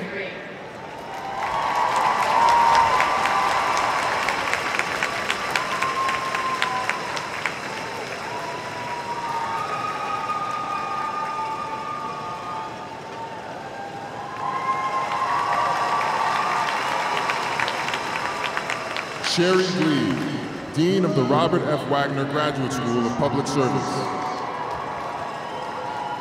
Mr. President, I have the honor of presenting the candidates from the Robert F. Wagner Graduate School of Public Service who will receive their degrees here today. I would like to present Mahima Sharda, who will receive her diploma on behalf of the candidates for the master's and doctoral degrees.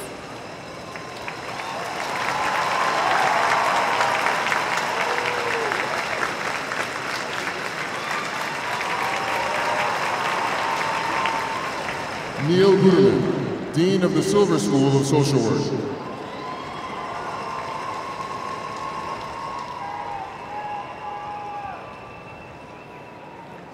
Mr. President, I have the honor of presenting the candidates from the Silver School of Social Work who will receive their degrees here today.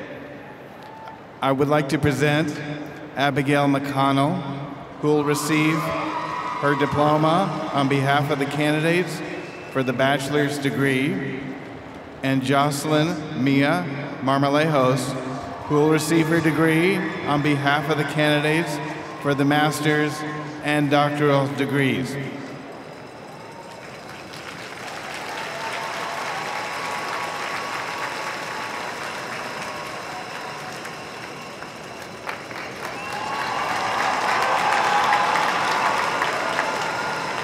Allison Green, Dean of the Tisch School of the Arts. Mr. President, it is my joy to present the candidates from the Tisch School of the Arts who will receive their degrees today.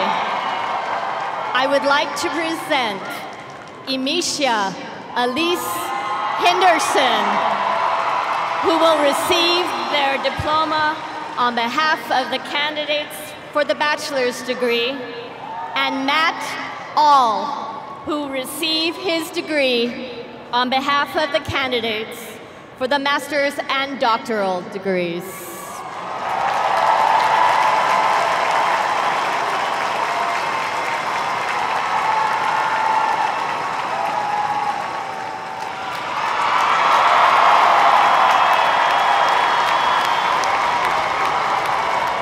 Suzanne L. Wofford, Dean of the Gallatin School of Individualized Study.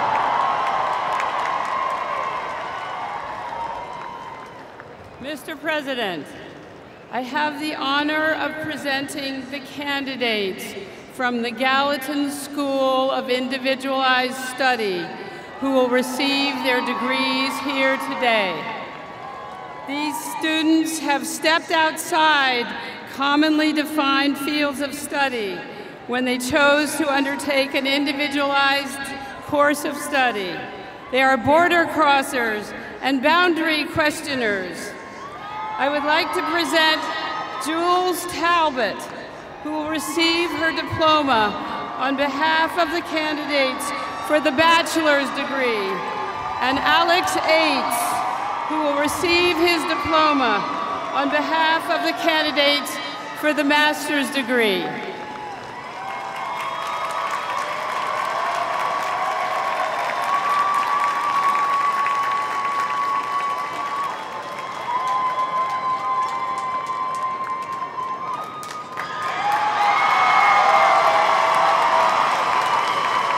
Julie Mostar, Dean of Liberal Studies.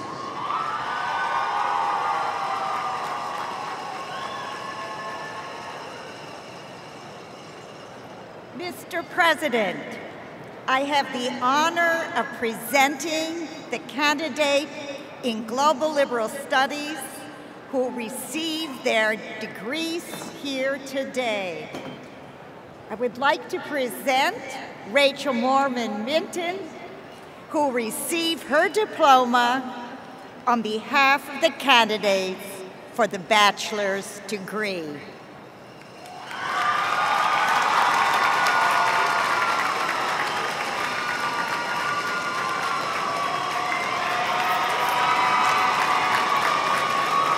Marion Westerman, Vice Chancellor of NYU Abu Dhabi.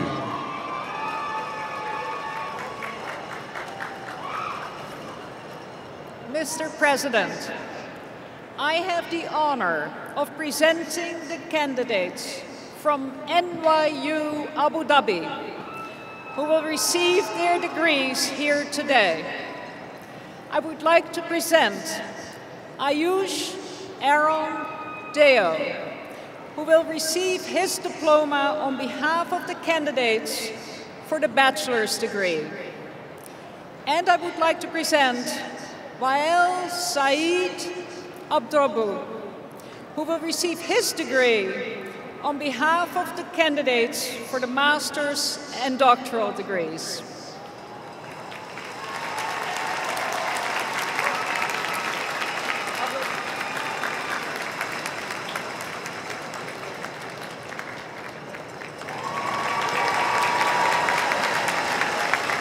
Maria Montoya, Dean of Arts and Sciences of NYU Shanghai. Mr. President, I have the honor of presenting the candidates from NYU Shanghai who will receive their degrees here today.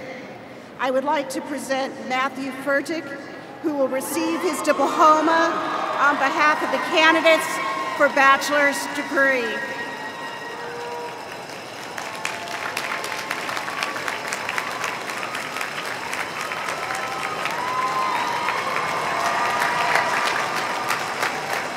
Cheryl G. Healton, Dean of the School of Global Public Health.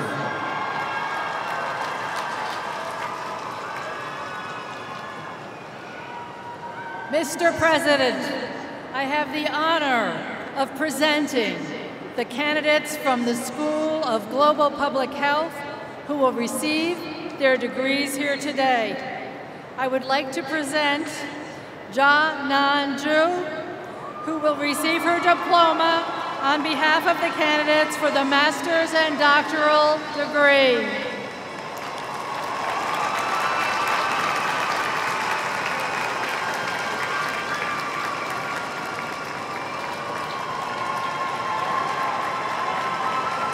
Stephen Scheller, Dean of the Long Island School of Medicine.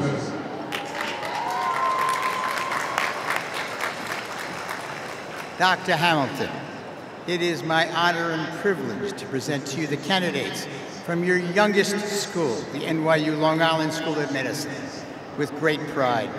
I would like to introduce Eric Joseph Burge, who will accept a diploma on behalf of our candidates. And welcome. Congratulations.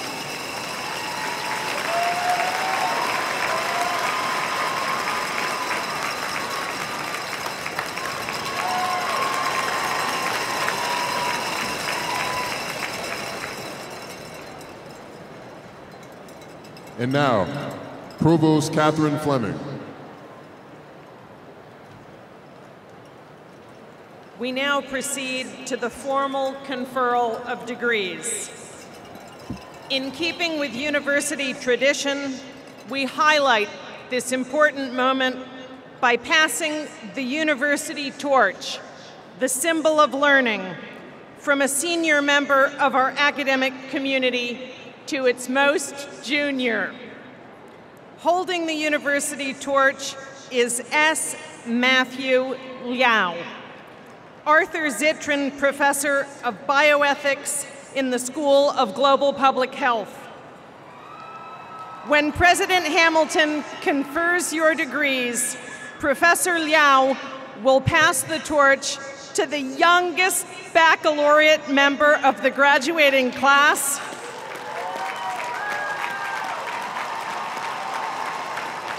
Evelyn Sheen-E Tsai, 19 years old.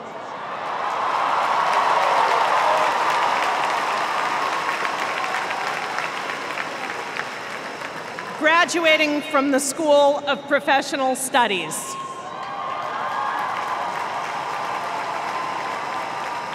Will all the candidates please now rise?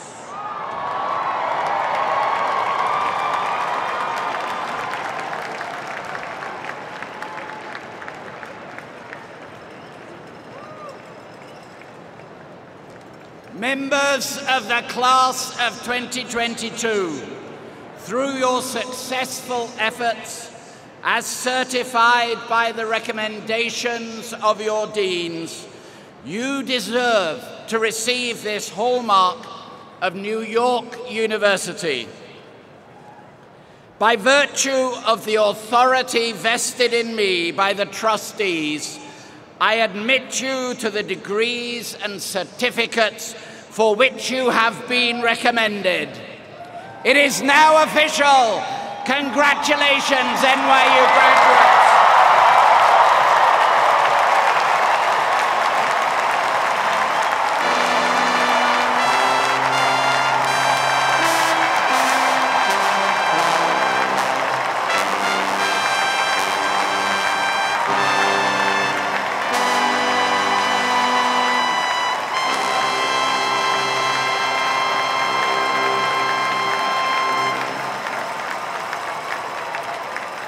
Graduates, you have now joined the ranks of NYU alumni who since 1831 have shared their knowledge and used their talents to benefit humanity. Continue this tradition, embodying the words of our motto, per stare et praestare, persevere and excel. Congratulations to every one of you.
Graduates, families, and friends, this concludes these commencement exercises. The platform party will now recess. Congratulations, class of 2022.